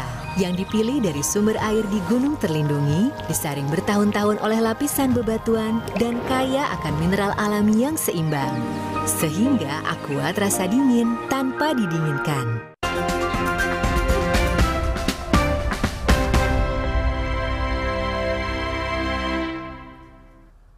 Indonesia akan menghadapi Thailand pada semifinal Piala AFF U23 2025 Jumat malam. Berstatus juara di grup masing-masing, duel ini tentu akan jadi tontonan yang menarik. Sayang, Timnas U23 akan kehilangan pemain kunci di lini tengah, Tony Firmansyah. Kondisi ini jelas tidak menguntungkan bagi Garuda Muda. Pelatih Timnas U23, Gerard Vandenberg, tengah bekerja untuk meramu strategi menghadapi Thailand, tim yang tak bisa dianggap enteng. I think that we see Thailand and they are a very strong team, and I think it's always difficult, how to play against them. We had to prepare ourselves, and we know that they have a strong midfield, strong attack, and the defensive is good. So we had to prepare ourselves and try to find possibilities to beat them. Di sisi seberang, Thailand sejatinya tidak terlalu istimewa di turnamen ini. Menang 4-0 atas Timor Leste di partai pembuka, skuad Gajah Perang Muda berbagi poin 1 dengan Myanmar di laga kedua. Namun Thailand tetaplah Thailand yang selalu menyulitkan langkah Indonesia. Pelatih Thailand Thawachai bilang skuad Indonesia memiliki kualitas. Apalagi mereka akan bermain di depan puluhan ribu supporter Garuda di SUGBK Jakarta. Ini akan jadi ujian mental bagi Thailand U23. แฟนบอลอินโดนีเซียจะเข้ามาในสนามค่อนข้างเยอะซึ่งเป็นเรื่องที่ผมเองก็ต้องมาที่นี่เพื่อต้องการอยากให้น้องๆทุกคนในชุดนี้ได้เจอกับได้เล่นท่ามกลางกับแฟนบอลที่ค่อนข้างจะเยอะแน่นอนครับด้วยความกดดันหรืออะไรต่างๆอยากให้เขาได้มีประสบการณ์ในตรงนี้แล้วก็ถ้าเขาผ่านพ้นตรงนี้ได้ผมเชื่อว่าในเรื่องของสภาพจิตใจเขาในการจะเล่นในทัวร์นาเมนต์ต่อไปข้างหน้าผมเชื่อว่าตรงนี้จะเป็นประสบการณ์ที่ดีสำหรับพวกเขา Laga Indonesia melawan Thailand akan digelar Jumat malam di SUGBK Jakarta. Pemenang dari duel ini akan melaju ke final, menantang pemenang laga antara Vietnam dan Filipina. Tim Liputan Kompas TV Jakarta. Dan saudara, kita akan ulas bagaimana peluang timnas untuk melaju ke final Piala AFF U23 bersama dengan analis sepak bola yang juga Ketua Paguyuban Supporter Timnas Indonesia Ignatius Indro. Selamat pagi Mas Indro. Selamat pagi. Oke Mas Indro, kita lihat dari laga-laga penyisihan grup kemarin, apa yang perlu dievaluasi dari Indonesia? Karena memang kan kita sempat lawan Brunei itu garang banget gitu ya, kita cetak golnya luar biasa, tapi kemudian di laga-laga terakhir melawan Filipina dan juga melawan Malaysia, kita tuh kayak seret golnya. Ini kenapa sebenarnya Mas Indro?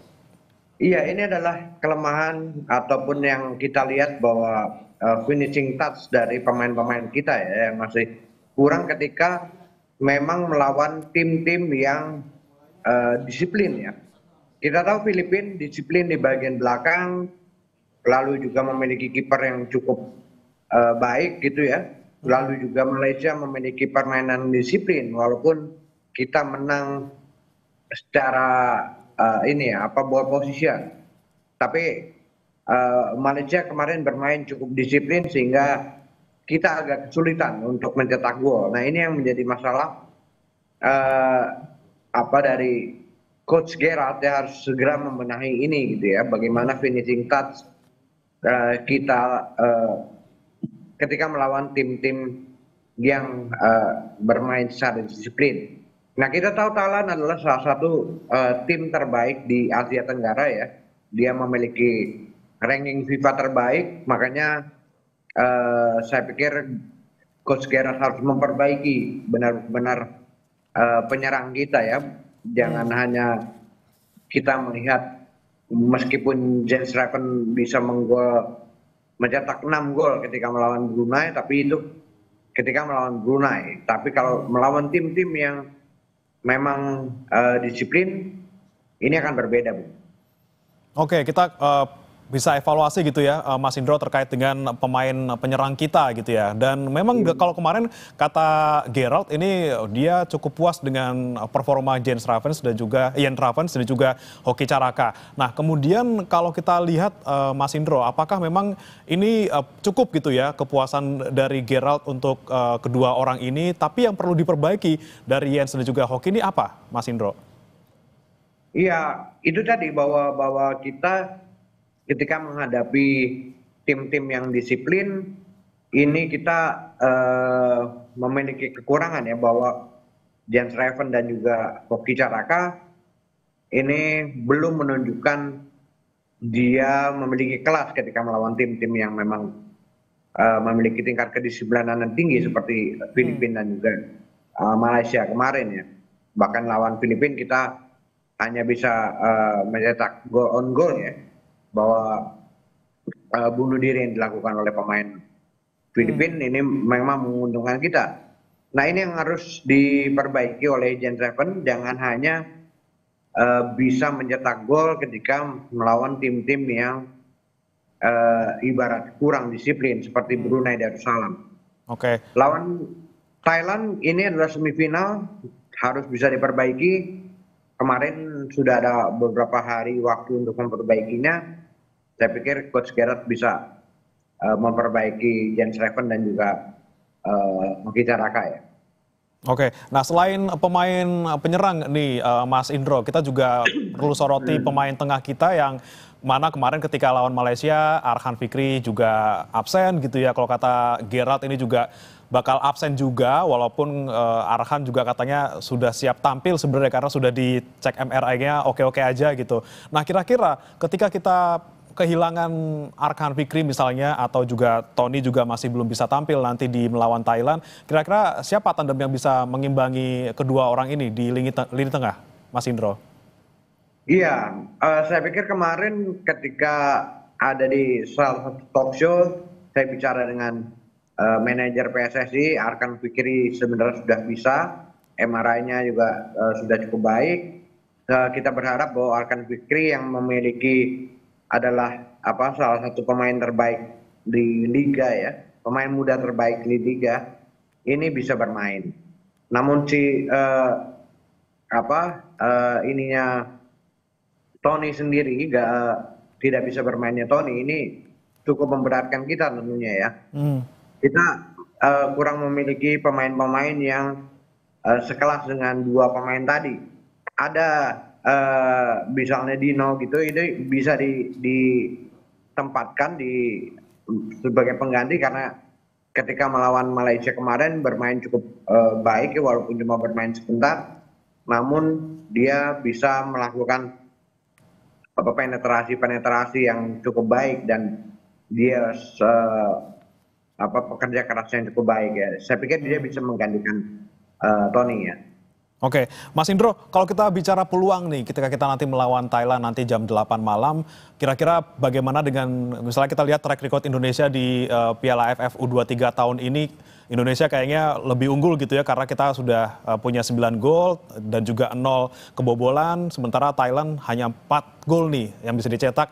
Tapi sama-sama juga nih 0 di kebobolan. Anda melihatnya peluangnya seperti apa dan kira-kira yang perlu diwaspadai dari Thailand apa, Mas Indro?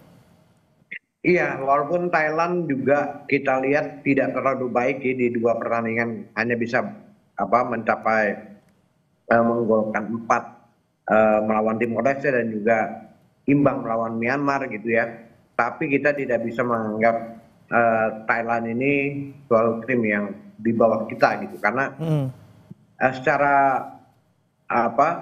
peringkat FIFA pun Thailand adalah peringkat terbaik di tim-tim di Asia Tenggara, itu harus diakui. Dan Thailand memiliki kinerja yang cukup rapi, disiplin pemain dan juga bagaimana kecepatan para pemainnya ini yang harus diperhatikan oleh Coach Gerrard ya, bagaimana menghadapi Thailand. Meskipun seperti itu kita masih punya harapan untuk mengalahkan Thailand karena memang di AFF U23 kali ini ujian sebenarnya bagi timnas kita adalah Thailand dan juga Vietnam. Nah ini yang memang menjadi ujian bagi timnas kita ya untuk bagaimana kita bisa menjuarai Piala AFF tahun 2025 ini. Tapi optimis menang nih Mas Indro, kira-kira berapa nih kalau kita boleh prediksi sedikit? Ya saya sih berharap bisa menang 2-0 ataupun 2-1 gitu ya. Oke. Kita harapkan ya 2-0 atau minimal 2-1. Terakhir, Mas Indro, kalau kita lihat mungkin pertandingan sebelumnya di melawan Malaysia, stadion kayaknya tidak sepenuh biasanya gitu ya. Tapi kemudian nanti Mas Indro, apakah sudah ada persiapan nih dari supporter kita di jam 8 nanti ada koreografi tertentu kah atau ada apa nih Mas Indro yang disiapkan? Iya, di pertandingan-pertandingan sebelumnya itu kan memang kita akui bahwa supporter tidak memenuhi stadion ya, GBK ya. Tapi memang pertandingan AFF U23 ini kita harapkan sebenarnya bermain di luar Jakarta agar stadion tetap penuh gitu ya. bagaimana juga dengan kemampuan finansial dari masyarakat yang sedang berkurang, sehingga untuk membeli harga tiket yang 200.000 juga ini menjadi pemikiran tersendiri gitu ya. Minimal 200.000 dan juga kita terlalu banyak event sepak bola sehingga masyarakat juga terlihat agak jenuh ya. Tapi kita harapkan karena kita sudah masuk semifinal, kita membutuhkan dukungan para pemain timnas, tentunya membutuhkan dukungan yang luar biasa dari supporter.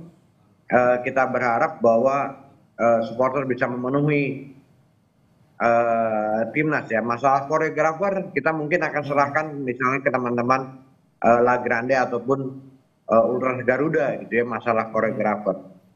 Tapi pasti kita akan berusaha sebanyak-banyaknya untuk mengundang supporter untuk mendukung timnas kali ini. Kalau misalnya sepinya pertandingan, memang mungkin ada anggapan bahwa ini adalah Piala AFF dan di tingkat usia muda seharusnya tidak diadakan di GBK, karena dengan stadion yang sebesar ini tentunya akan berat juga untuk memenuhi stadion ya. Tapi kita berharap di semifinal ataupun nanti di final kita bisa memenuhi stadion. Kita harapkan semoga supporter nanti lebih banyak yang datang, sekali lagi karena dukungan dari supporter ini bisa menjadi salah satu amunisi gitu ya untuk timnas U23 kita nanti bisa melawan Thailand, dan kita harapkan bisa menang melawan Thailand dan kita maju ke final. Terima kasih Mas Ignatius Indro, analis sepak bola sekaligus ketua tim paguyuban supporter timnas Indonesia. Selamat pagi Mas Indro. Pemirsa, kami masih akan kembali dengan informasi lainnya. Sekjen PDI Perjuangan Hasto Kristianto akan menghadapi sidang vonis kasus suap dan perintangan penyidikan terkait Harun Masiku. Sebelum sidang, sejumlah akademisi mengajukan amicus curiae atau sahabat pengadilan karena kasus Hasto dinilai ada motif politiknya. Sesaat lagi.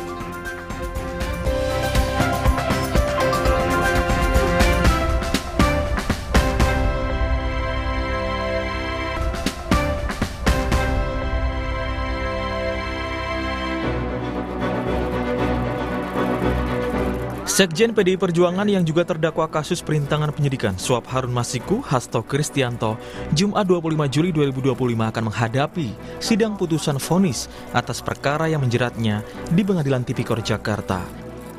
Rangkaian sidang sudah dijalani Hasto mulai dari pembacaan dakwaan hingga tanggapan Hasto soal replik jaksa. Jelang putusan Hasto, sejumlah tokoh yang tergabung dalam aliansi akademik peduli keadilan mengirimkan pandangan hukum sebagai amicus curiae atau sahabat pengadilan untuk Hasto 22 Juli lalu. Amicus curiae merupakan pihak ketiga yang bukan merupakan pihak yang berperkara dalam suatu kasus, tetapi memberikan informasi, keahlian, atau pandangan yang relevan kepada pengadilan untuk membantu dalam proses peradilan. Salah satu yang mengajukan amicus curiae adalah Romo Frans Magnis. Romo Magnis bilang, dalam kasus Hasto Kristianto, penuntutan terhadap fungsionaris partai politik yang sangat kritis kepada pemerintahan Jokowi ini tampaknya didasarkan pada motif politik. Aliansi akademik menilai penuntutan Hasto penuh kejanggalan. Hal ini dikhawatirkan melemahkan independensi peradilan dan demokrasi. Sementara usai sidang minggu lalu, Hasto dengan tegas akan taat dan menghormati putusan hakim. Kepada seluruh simpatisan, anggota dan kader PDI Perjuangan, kami himbau untuk betul-betul menunggu keputusan tersebut dengan memohon doa kepada Tuhan Yang Maha Kuasa, dan apapun keputusan yang diterima, yang diputuskan di dalam pengadilan ini, tradisi kita ketika peristiwa 27 Juli terjadi adalah taat pada hukum. Keputusan akan diambil 2 hari menjelang 27 Juli, peringatan Kuda Tuli yang terjadi pada tahun 1996. Semoga ini menjadi suatu nafas bagi berhembusnya angin keadilan dan kebenaran di dalam penegakan hukum yang syarat dengan tekanan-tekanan politik ini. Dan Jumat 25 Juli 2025, Hasto akan bersiap menghadapi vonis hukuman atas dakwaan jaksa KPK. Sebelumnya, jaksa menuntut Hasto 7 tahun penjara dan denda 600 juta rupiah.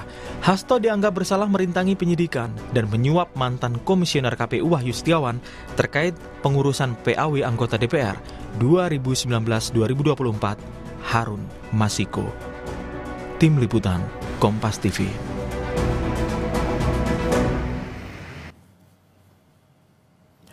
Ya, Saudara, ada total 23 akademisi yang tergabung dalam Aliansi Akademik Independen yang mengajukan amicus curiae untuk hasto, di antaranya Profesor Frans Magnis Suseno yang berasal dari Sekolah Tinggi Filsafat Dria Karya, kemudian ada Profesor Maria W. Sumardiono dari Universitas Gajah Mada, kemudian Mailing Oi Gardiner dari UI, masih dari UI juga Prof.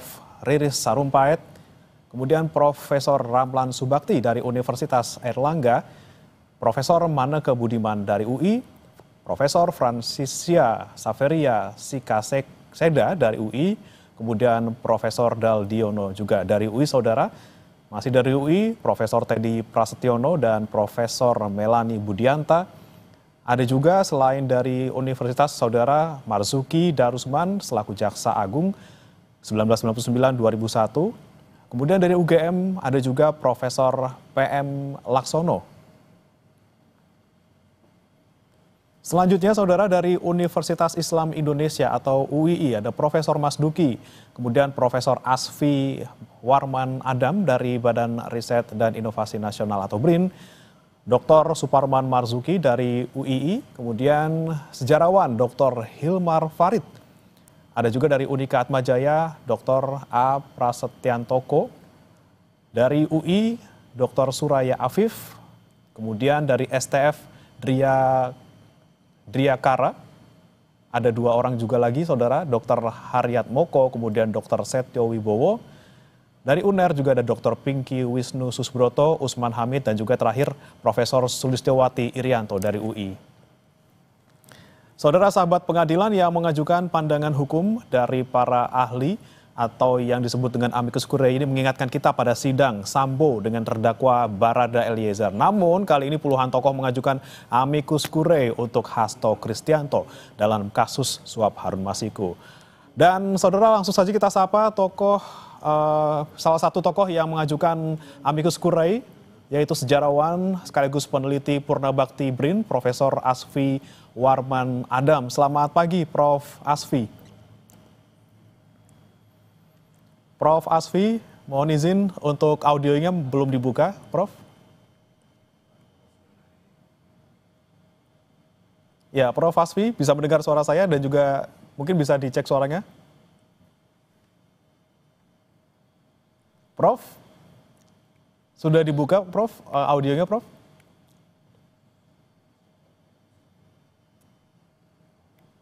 Oke, Saudara, kami akan kembali nanti untuk memperbaiki koneksi bersama dengan Prof. Asfi. Namun, sekali lagi, Saudara, terkait dengan amicus curiae yang diajukan oleh akademisi ini, sekali lagi ada 23 total akademisi yang mengikuti ataupun memberikan amicus curiae-nya menjadi sahabat pengadilan untuk kasus Hasto Kristianto. Dan Hasto Kristianto hari ini, Saudara, akan menjalani sidang vonis terkait dengan kasus dugaan suap dan perintangan penyidikan. Kami akan kembali sapa Prof. Asfi. Selamat pagi, Prof. Boleh dicek suaranya, Prof?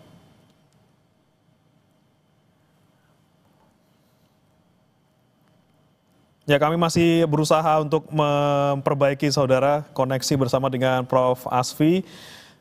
Tentunya, Saudara, dalam amicus curiae yang diajukan oleh para akademisi ini, mereka menyoroti bukti yang dihadirkan oleh Jaksa Komisi Pemberantasan Korupsi atau KPK di persidangan yang dinilai lemah. Prosedur pemeriksaan yang kemudian dinilai diwarnai dengan pemaksaan hingga momentum dimulainya penyelidikan yang terkesan lebih didorong untuk motivasi politik, ya, ahli-ahli hukum. Kemudian disampaikan juga oleh para akademisi ini, Saudara, tindakan semacam ini kerap terjadi di negara dengan sistem demokrasi lemah atau di bawah kepemimpinan otoriter. Dari yang disampaikan juga oleh salah satu akademisi di pengajuan amicus curiae ini, Saudara, kasus hukum Hasto ini tidak bisa terlepas dari sikap kritisnya kepada pemerintahan Presiden ke-7 RI. Dan inilah yang kemudian, Saudara, menjadi dorongan para akademisi yang tergabung dalam Aliansi Akademik Independen ini memberikan ataupun mengajukan amicus curiae atau sahabat pengadilan untuk sidang Hasto Kristianto.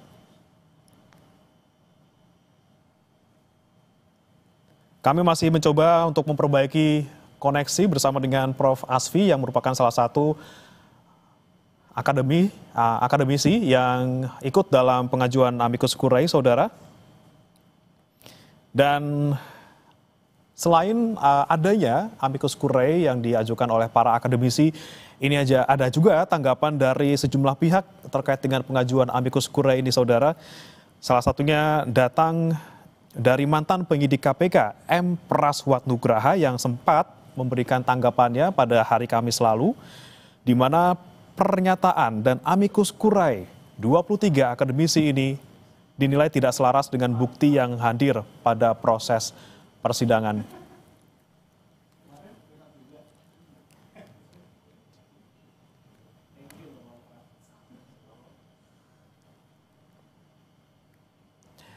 Saudara Rojali dan Rohana alias rombongan jarang beli hanya nanya marak terjadi di mal atau pusat perbelanjaan. PHK, sulit cari kerja, kenaikan gaji yang tak setinggi lonjakan harga pokok, termasuk mahalnya biaya pendidikan, dikonfirmasi menjadi biang lemahnya daya beli. Kemudian bagaimana cara mengatur uang kalau uangnya saja tidak ada? Kompas Bisnis akan kembali usai jeda, saudara, bersama rekan saya Putri Oktaviani.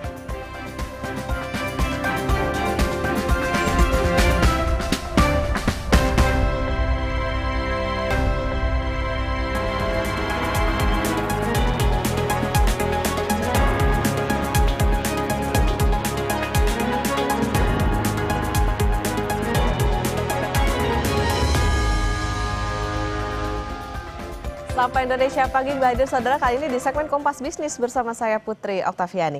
Tidak punya uang buat belanja, kalaupun punya uang mending disimpan karena ekonomi makin nggak pasti. Situasi makin sulit, saudara, bikin Rojali dan Rohana alias rombongan jarang beli hanya nanya-nanya aja merebak di mal. Rojali alias rombongan jarang beli dan Rohana, rombongan hanya nanya. Jadi fenomena yang akhir-akhir ini terjadi di mal. Rojali dan Rohana merebak seiring maraknya PHK, sulitnya dapat lapangan kerja, dan kenaikan gaji yang lebih rendah dibandingkan kenaikan harga kebutuhan pokok. Tentang Rojali dan Rohana, Kompas Bisnis langsung mengonfirmasi ke Asosiasi Pengelola Pusat Belanja Indonesia (APPBI).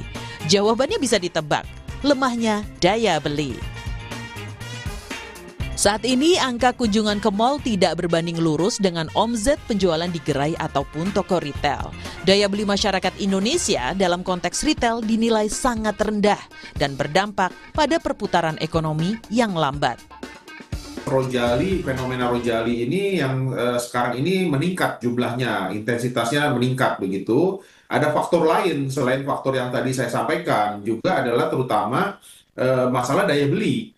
Jadi Rojali ini terjadi di kelas menengah atas. Kalau yang menengah atas itu lebih kepada kehati-hatian, bukan masalah daya beli. Jadi orang yang kelas atas ini mereka lebih berhati-hati mengingat situasi kondisi mikroekonomi dan juga kondisi global. Low season yang panjang ini, teman-teman peritel dan juga pusat perbelanjaan menyelenggarakan berbagai promo belanja, begitu kegiatan-kegiatan promo belanja.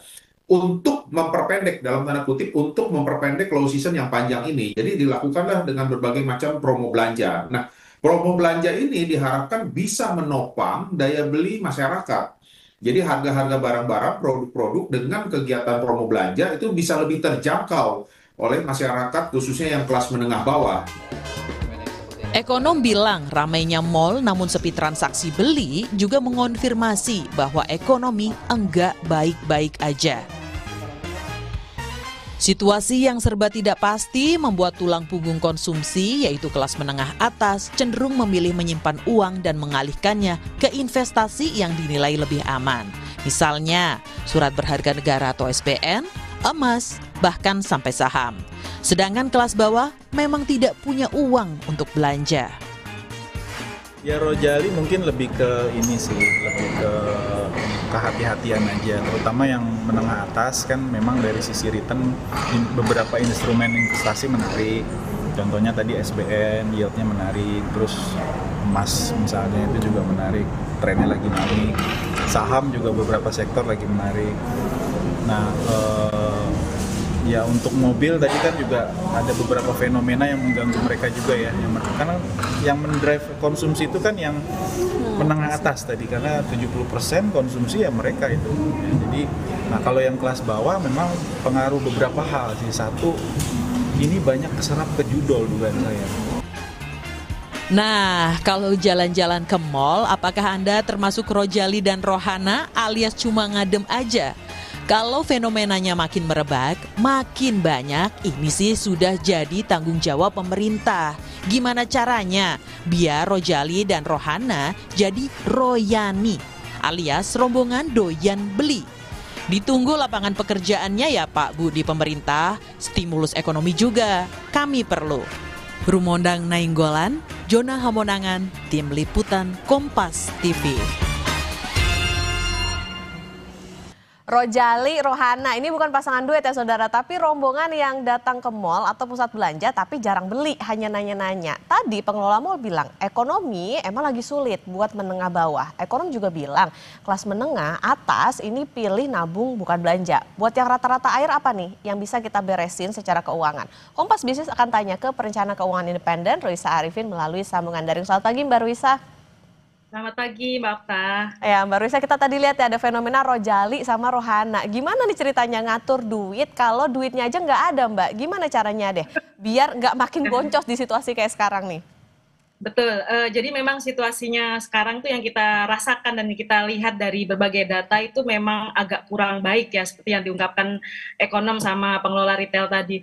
Cuman memang kalau bagi rumah tangga, bagi individu ketika keuangan memang mendapatkan tantangan, lagi-lagi kita harus lebih tahu prioritas gitu ya. Untuk pengeluaran kan ada banyak macamnya Mbak Okta.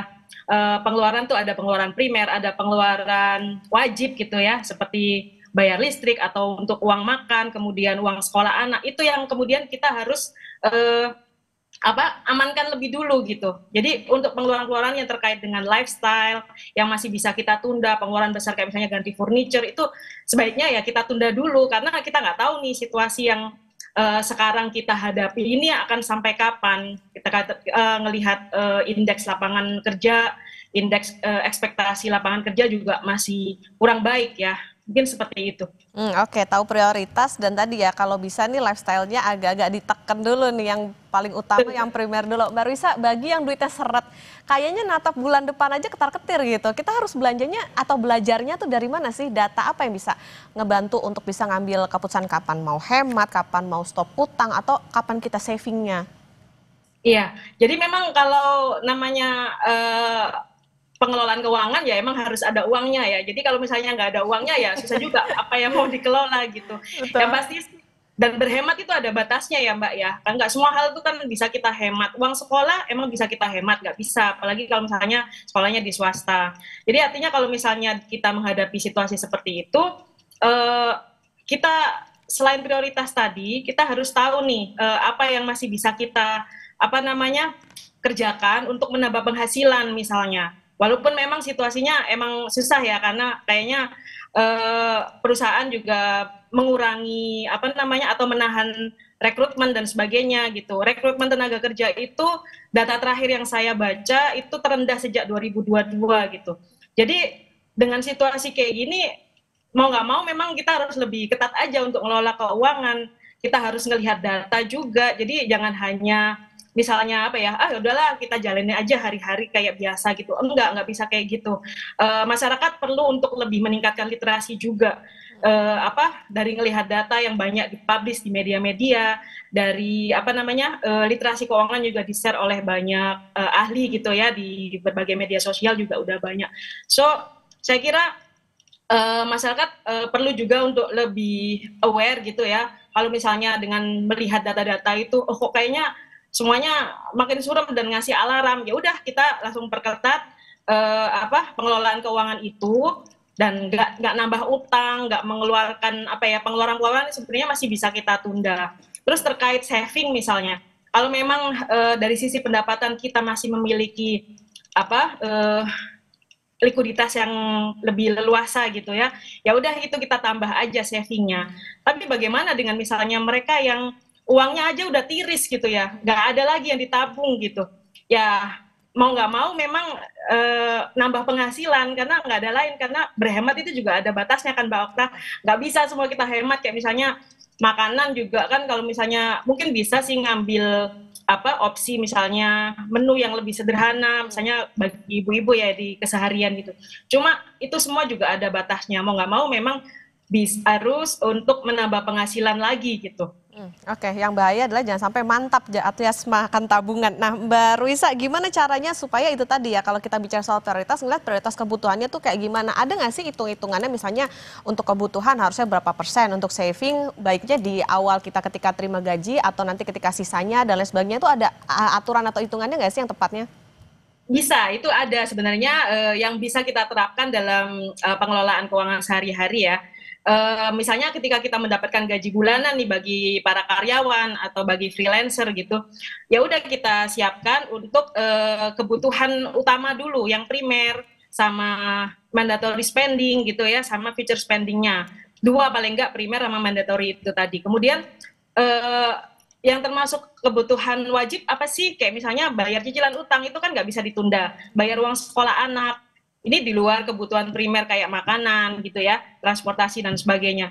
Rumusnya itu fleksibel sih Mbak, kan fleksibel dalam arti misalnya rasio utang sih. Rasio utang itu nggak boleh lebih dari 30% pendapatan kita. Jadi misalnya kita pendapatannya 10 juta nih per bulan gitu ya, kita nggak boleh dong, jangan sampai gitu punya beban utang yang sampai pembayarannya itu memakan separuhnya misalnya 5 juta gitu.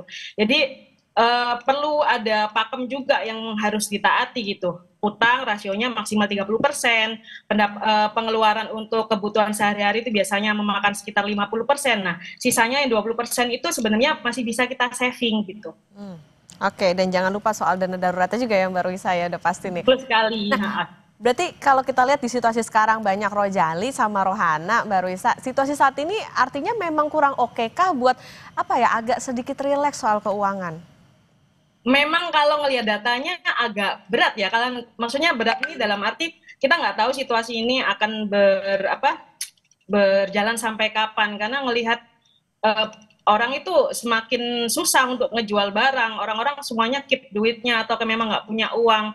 Jadi untuk rileks keuangan dalam arti yang ini ya, mengeluarkan uang untuk kebutuhan-kebutuhan lifestyle yang dalam tanda kutip foya-foya kayak gitu, memang menurut saya nggak tepat kalau sekarang dilakukan. Lebih baik memang masih ditunda dulu, menunggu sampai situasi lebih pasti gitu ya. Sementara ya kita tambahin savingnya aja. Kalau misalnya masih bisa saving gitu, sama menerapkan prioritas pengeluaran itu tadi gitu. Oke, fenomena yang tidak bisa dihindari karena memang situasinya daya belinya juga sedang kurang baik begitu Mbak Ruisa ya. Nah Mbak Ruisa, nanti kita lanjutkan kembali dan saudara tetap bersama kami di Kompas Bisnis.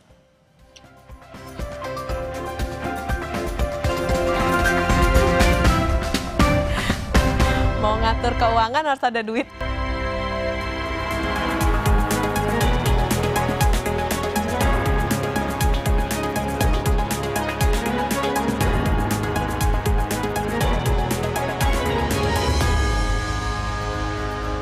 Kembali di Kompas Bisnis Saudara, dan kita akan melanjutkan perbincangan bersama dengan perencana keuangan independen Ruisa Arvin. Mbak Ruisa, kita lanjutkan kembali. Data Pindar Buy Now Pay Later pegadaian naik nih keroyokan. Apakah ini memang jadi opsi terbaik buat beli kebutuhan pokok, di samping tadi kita ya kalau misalnya mau ada dana, kalau misalnya biar aman ya cari ini lain pendapatan lain gitu. Saya kira kalau memenuhi kebutuhan dengan utang itu ya jangan sampai ya, maksudnya apalagi kalau dengan utang pay later, utang pindar itu kan bunganya sangat tinggi ya Mbak ya, bisa mencapai 0,3% per hari atau 9% dalam sebulan. Itu yang tertinggi di antara yang tertinggi kalau di kredit perbankan gitu. Jadi utang itu jangan pernah menjadi opsi baik dalam memenuhi kebutuhan lifestyle apalagi. Terus kalau misalnya untuk kebutuhan pokok ya jangan sampai utang gitu ya. kita harus gimana lah caranya supaya untuk memenuhi kebutuhan itu dengan uang pendapatan aja gitu, jangan sampai dengan utang, karena selain karena memang utang itu sangat mahal juga ya situasi kayak gini kita nggak tahu apakah nanti bisa membayar, nanti yang ada malah gagal bayar dan itu akan menjadi kesalahan fatal. Maksudnya situasi akan berubah semakin buruk nanti kalau misalnya kita terjebak oleh utang-utang mahal itu. Oke, ini soal bunganya nih perlu diperhatikan ya, karena jangan sampai karena easy money terus makin banyak aja nih buat apalagi buat memenuhi kebutuhan terutama yang konsumtif. Mbak Ruisa, buat ibu-ibu rumah tangga nih pengen cari tambahan buat suami misalnya dengan usaha kecil-kecilan gitu ya, dengan masakan dan lain sebagainya, modal paling aman tuh berapa sih sebetulnya? Kalau nanya angka persis kita nggak bisa tentukan ya berapanya gitu, tapi yang pasti sih prinsipnya kalau misalnya kita mau merintis usaha, usahakan dengan yang ada dulu gitu. Kalau misalnya ini usaha kecil ya konteksnya ya, bahkan kalau sekarang di zaman era internet seperti sekarang, menjadi afiliator marketing itu justru nggak pakai modal Mbak, hanya modal HP sama internet. Itu sebenarnya mungkin bisa dipertimbangkan juga oleh ibu-ibu yang mungkin ingin membantu suami untuk menambah penghasilan. Kalaupun misalnya nanti ingin merintis misalnya jualan makanan atau open PO gitu ya, brownies atau apa gitu, itu juga bisa. Dan kalau saya sarankan sih mulailah dari yang kecil dan modal yang seadanya dulu aja gitu. Misalnya open PO sambel atau apa gitu. Nggak usah yang kemudian langsung muluk-muluk sewa ruko gitu kan. Karena dalam situasi di mana daya beli masyarakat masih seperti ini, saya kira tantangannya akan lebih besar gitu untuk memulai hal itu. Jadi kita berangkat dengan modal yang kita bisa aja, yang kita mampu, dan hindari berutang saat membuka usaha. Oke. Gitu, Mbak. Artinya penegasan Mbak Ruisa, di situasi sekarang kurang tepatkah untuk bisa kita memulai sebuah usaha? Jadi kalau misalnya mau cari pendapatan tambahan ya satu-satunya cara misalnya cari pekerjaan kah atau gimana nih? Memang kalau secara umum lanskap makronya itu memang susah ya untuk merintis usaha itu kalau mengharapkan penjualan yang baik. Tapi di beberapa segmen saya kira masih potensial, kayak misalnya segmen kelas menengah atas atau kelas atas itu kan mereka walaupun memang kemarin data terakhir itu tabungannya juga turun gitu ya, tapi mereka konsumsinya kan masih bagus gitu ya, masih ada pertumbuhan gitu. Jadi saya kira tergantung segmennya. Ketika segmennya itu menyasar mereka yang masih sekiranya masih memiliki kekuatan daya beli, saya kira masih potensial.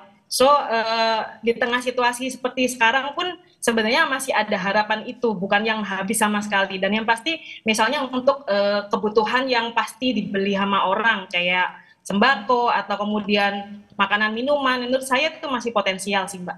Ada nggak Mbak Ruisa tips atau catatan buat misalnya pengusaha atau orang-orang yang mau baru mulai bikin usaha tadi untuk cari-cari tambahan, karena balik lagi sekarang masih berkembang nih yang namanya fenomena Rojali sama Rohana gitu. Saya kira mungkin harus tahu sasaran marketnya banget ya, kayak misalnya sasaran market itu kan kita bisa melihat ini ketertarikannya di mana, pain point-nya di mana nih segmen yang saya bidik, dan kira-kira kalau misalnya dengan penawaran produk sama brandingnya bagus, saya kira ya masih bisa ditembus ya yang seperti itu. Dan sama mungkin masuk ke ceruk yang belum terlalu ramai digarap orang gitu, yang unik dan mungkin memang menjadi kebutuhan kebutuhan banyak orang gitu. Dan pastikan juga sasaran marketnya itu ya tadi punya potensi untuk berbelanja gitu. Karena kalau misalnya dengan situasi yang lesu kayak sekarang, susah ya untuk mengharapkan semua lapisan konsumen itu atau kelas konsumen itu untuk menaikkan belanja mereka. Mereka akan cenderung berhati-hati, dan memang sebagian lagi juga mungkin udah kehabisan uang untuk berbelanja yang di luar kebutuhan pokok. Oke, harus riset lah ya artinya sebelum memulai usaha. Nah tadi Mbak Ruisa, kalau misalnya kita mau buat usaha kan pasti ada modalnya dong. Nah ini baiknya dari kita saving atau ya kan ada peluang juga dong untuk bisa meminjam misalnya dari bank atau misalnya dari pinjaman daring gitu. Nah mana sih yang lebih bisa jadi pilihan atau yang jadi keputusan terbaik untuk ketika kita mencari modal? Ya, balik lagi seperti yang tadi saya bilang ya, kalau misalnya membuka usaha, karena usaha ini kan namanya juga usaha gitu ya, kita nggak tahu kelanjutannya akan seperti apa dari sisi misalnya kinerja penjualannya dengan situasi sekarang. Jadi kalau saya sangat tidak menyarankan dengan utang, lebih baik sebagian dari saving yang mungkin itu setelah mengeluarkan kebutuhan untuk future spending ya, yang pasti kita keluarkan dalam waktu dekat, itu yang pasti udah diamanin. Nah, ngambil dari saving akan lebih masuk akal sih Mbak, karena itu lebih tidak beresiko ketika di tengah jalan kemudian ternyata usahanya sepi atau gagal gitu ya penjualannya, ya udah paling enggak kita nggak ada tanggungan utang untuk menutup hal itu. Kalau misalnya mempertimbangkan pinjol, saya kira jangan sampai ya, karena tadi hubungannya tuh sangat mahal, yang itu akan menjadi opsi yang sangat buruk ketika kemudian memakai easy money itu tadi sebagai modal usaha. Kalau memungkinkan ya pinjam saudara aja lah yang tanpa bunga gitu. Oke, tapi jangan sampai berantem nih karena uang nggak ada saudaranya Mbak Ruisa. Oke, jadi ini mungkin kalau buka usaha bisa jadi pilihan di tengah situasi yang daya belinya sedang melemah, dan tadi kalau misalnya kita mau supaya aman ya itu tadi ya harus bisa lebih banyak saving lagi, dan kalau bisa cari pendapatan tambahan supaya nggak makin lama nih fenomena Rojali dan Rohana. Terima kasih perencana keuangan independen Mbak Ruisa Arifin sudah bersama di Kompas Bisnis. Sehat selalu Mbak Ruisa.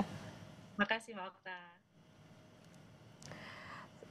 Saudara, Sekjen PDI Perjuangan Hasto Kristianto akan menghadapi sidang vonis kasus suap dan perintangan penyidikan terkait Harun Masiku. Sebelum sidang, sejumlah akademisi mengajukan amicus curiae atau sahabat pengadilan karena kasus Hasto dinilai ada motif politiknya. Informasinya kami hadirkan usai jeda, tetap bersama kami.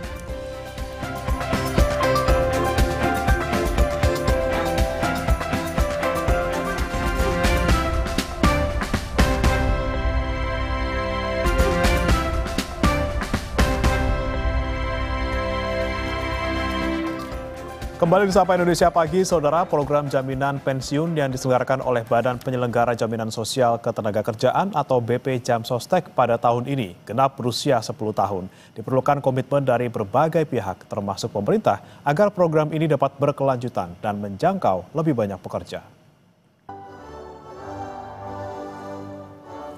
10 tahun hadir, peserta program jaminan pensiun BPJS Ketenagakerjaan alias BP Jamsostek terus tumbuh dan kini mencapai 14,96 juta peserta. Sejak diluncurkan pada 1 Juli 2015, program jaminan pensiun telah disalurkan pada 214 ribu pekerja dengan total nilai mencapai 1,59 triliun rupiah. Menteri Ketenagakerjaan Yasirli bilang, jaminan pensiun telah memberikan beragam manfaat. Namun di saat bersamaan, tantangan yang harus dihadapi pemerintah dan BPJS Ketenagakerjaan juga semakin berat. 1 dekade kita syukuri, tentu sudah memberikan banyak kemanfaatan, tapi tetap ke depan tantangannya itu semakin berat, gitu ya.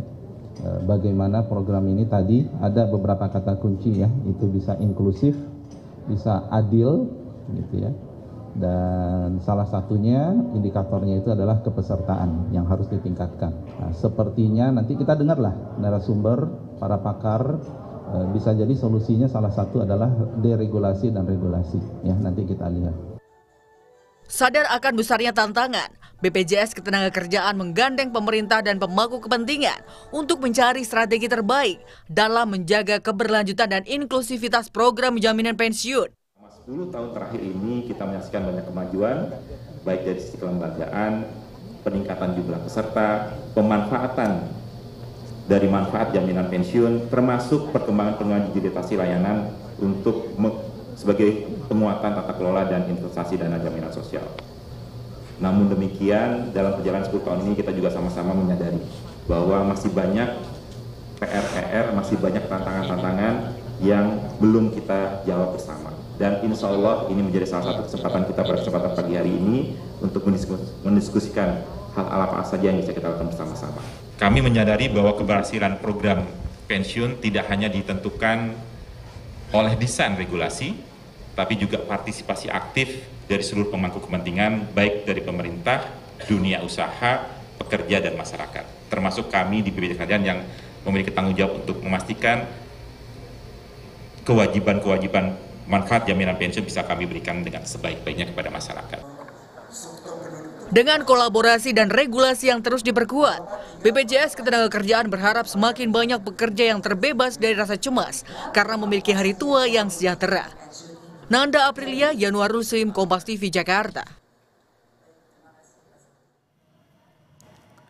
Hari ini Sekjen PDI Perjuangan yang juga terdakwa kasus perintangan penyidikan suap Harun Masiku, Hasto Kristianto, akan menghadapi sidang putusan vonis atas perkara yang menjeratnya di Pengadilan Tipikor Jakarta. Sidang diperkirakan akan dimulai pada Jumat siang ini. Dalam persidangan sebelumnya, Hasto bilang akan taat dan juga menghormati keputusan hakim.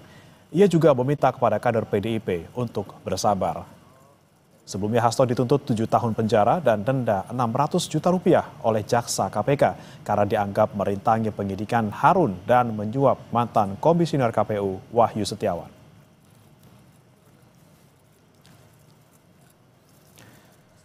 Saudara, sahabat pengadilan yang mengajukan pandangan hukum dari para ahli atau yang disebut dengan amicus curiae ini mengingatkan kita pada sidang Sambo dengan terdakwa Barada Eliezer. Namun kali ini puluhan tokoh mengajukan amicus curiae untuk Hasto Kristianto dalam kasus suap Harun Masiku. Mereka menilai kasus Hasto penuh muatan politis. Mengapa para tokoh guru besar ini kemudian ramai-ramai mengajukan sahabat pengadilan untuk Hasto? Kita akan bahas bersama dengan narasumber sejarawan sekaligus peneliti Purnabakti BRIN, Profesor Asfi Warman Adam. Selamat pagi, Prof. Asfi. Selamat pagi, Mas. Ya, Prof. Asfi, ini kenapa kemudian Anda ikut bersama-sama dengan 22 akademisi lain untuk mengajukan amicus curiae? Iya, amicus curiae ini sesuatu yang baru ya di Indonesia karena di dalam sistem pengadilan kolonial itu tidak ada. Dalam sistem common law di Inggris dan di Amerika itu ada, dan baru belakangan ini itu baru dimunculkan sebagai upaya untuk menyampaikan pandangan masyarakat tentang sesuatu yang terjadi di pengadilan gitu. Karena menurut undang-undang kehakiman, hakim itu juga perlu mendengarkan apa yang ada di pandangan publik gitu.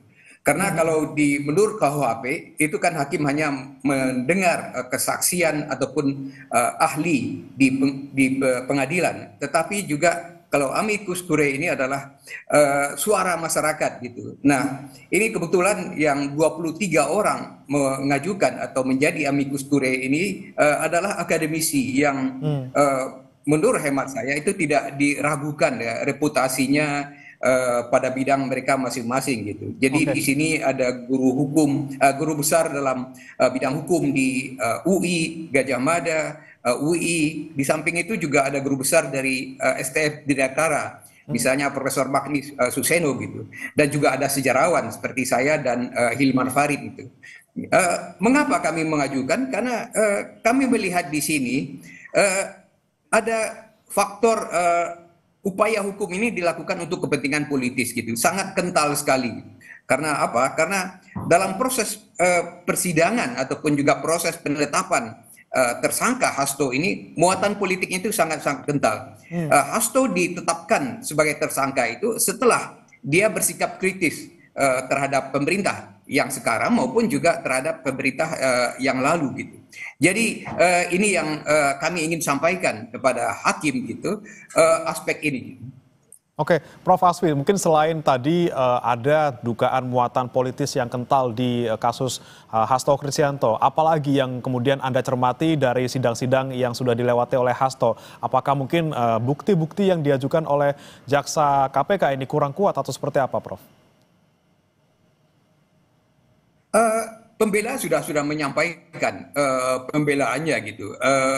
Saya tidak akan merinci lagi ya, tetapi saya melihat khususnya di sini faktor waktu dari proses pengadilan ini, dari penetapan tersangka, proses pengadilannya itu sangat kental dengan muatan politis gitu. Untuk memperlihatkan betul kalau orang kritis terhadap pemerintah, ya mereka pasti akan dijerat secara hukum gitu. Di sisi yang lain kami juga melihat ada misalnya mantan menteri atau menteri yang sudah diperiksa oleh KPK ataupun juga oleh Kejaksaan Agung, tetapi kemudian kasusnya terhenti gitu karena jawab lagi-lagi karena alasan politis gitu, karena misalnya dia menjadi ketua umum partai yang berkoalisi dengan pemerintah gitu. Jadi kami melihat ketimpangan di sini, ketidakadilan di sini. Oleh sebab itu kami ingin menyuarakan hal ini gitu. Oke, Prof, ini kan terkait dengan adanya amicus curiae dari Anda dan juga 22 akademisi lainnya. Ada yang bilang dari mantan penyidik KPK yang bilang bahwa ini semua amicus curiae ini yang diajukan adalah settingan dari kubu terdakwa. Apa tanggapan Anda, Prof? Murni gerakan atau mungkin memang ada instruksi dari partai? Saya melihat ya dari daftar 23 orang ini, mereka tidak mungkin diatur oleh partai ya. Seorang Magnis Suseno misalnya, seorang Profesor Hayat Moko dari STF Biryarkara gitu misalnya juga, atau apa namanya itu Hamid Usman gitu, Profesor Sulistyo Irianto gitu. Nah itu mereka adalah orang-orang yang betul-betul ya apa namanya itu akademisi yang pada bidangnya reputasinya tidak diragukan dan mereka tidak akan mungkin bisa diatur oleh sebuah partai untuk misalnya menyatakan pandangannya gitu. Oke. Baik, Prof. Asfi terakhir terkait dengan vonis yang akan dijatuhkan kepada Hasto Kristianto siang hari ini. Apa harapan Anda? Apalagi setelah Anda dan juga rekan-rekan ini mengajukan amicus curiae. Di dalam tendensi kecenderungan ya pengadilan kita untuk apa namanya itu menimbulkan keputusan yang kontroversi seperti terakhir mengenai Tom Lembong gitu. Saya berharap ya pengadilan itu bisa memperbaiki apa namanya itu citranya, memperbaiki marwahnya itu dengan membuat keputusan yang seadil-adilnya gitu.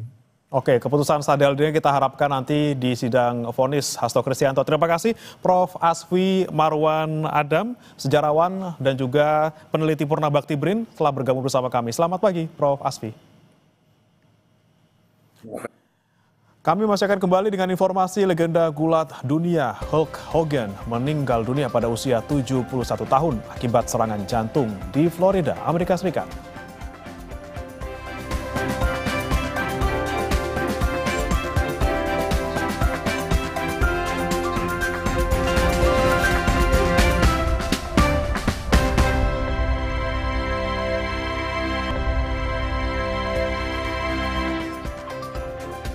Terima kasih Anda masih bersama kami dalam Sapa Indonesia Pagi. Saudara, legenda gulat dunia Hulk Hogan meninggal dunia pada usia 71 tahun akibat serangan jantung di Florida, Amerika Serikat.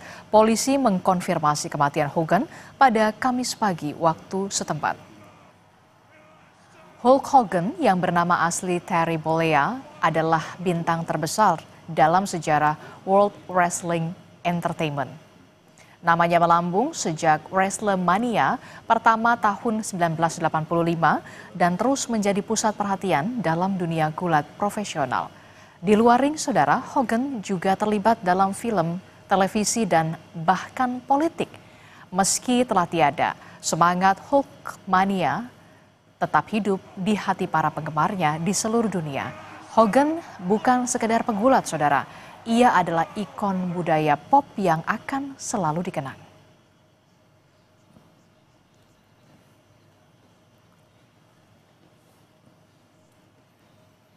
Informasi tadi sekaligus menutup Sapa Indonesia Pagi hari ini, saudara. Saya Breman Atenaya. Dan saya Adisela Rasati. Terima kasih atas kebersamaan Anda. Sampai jumpa.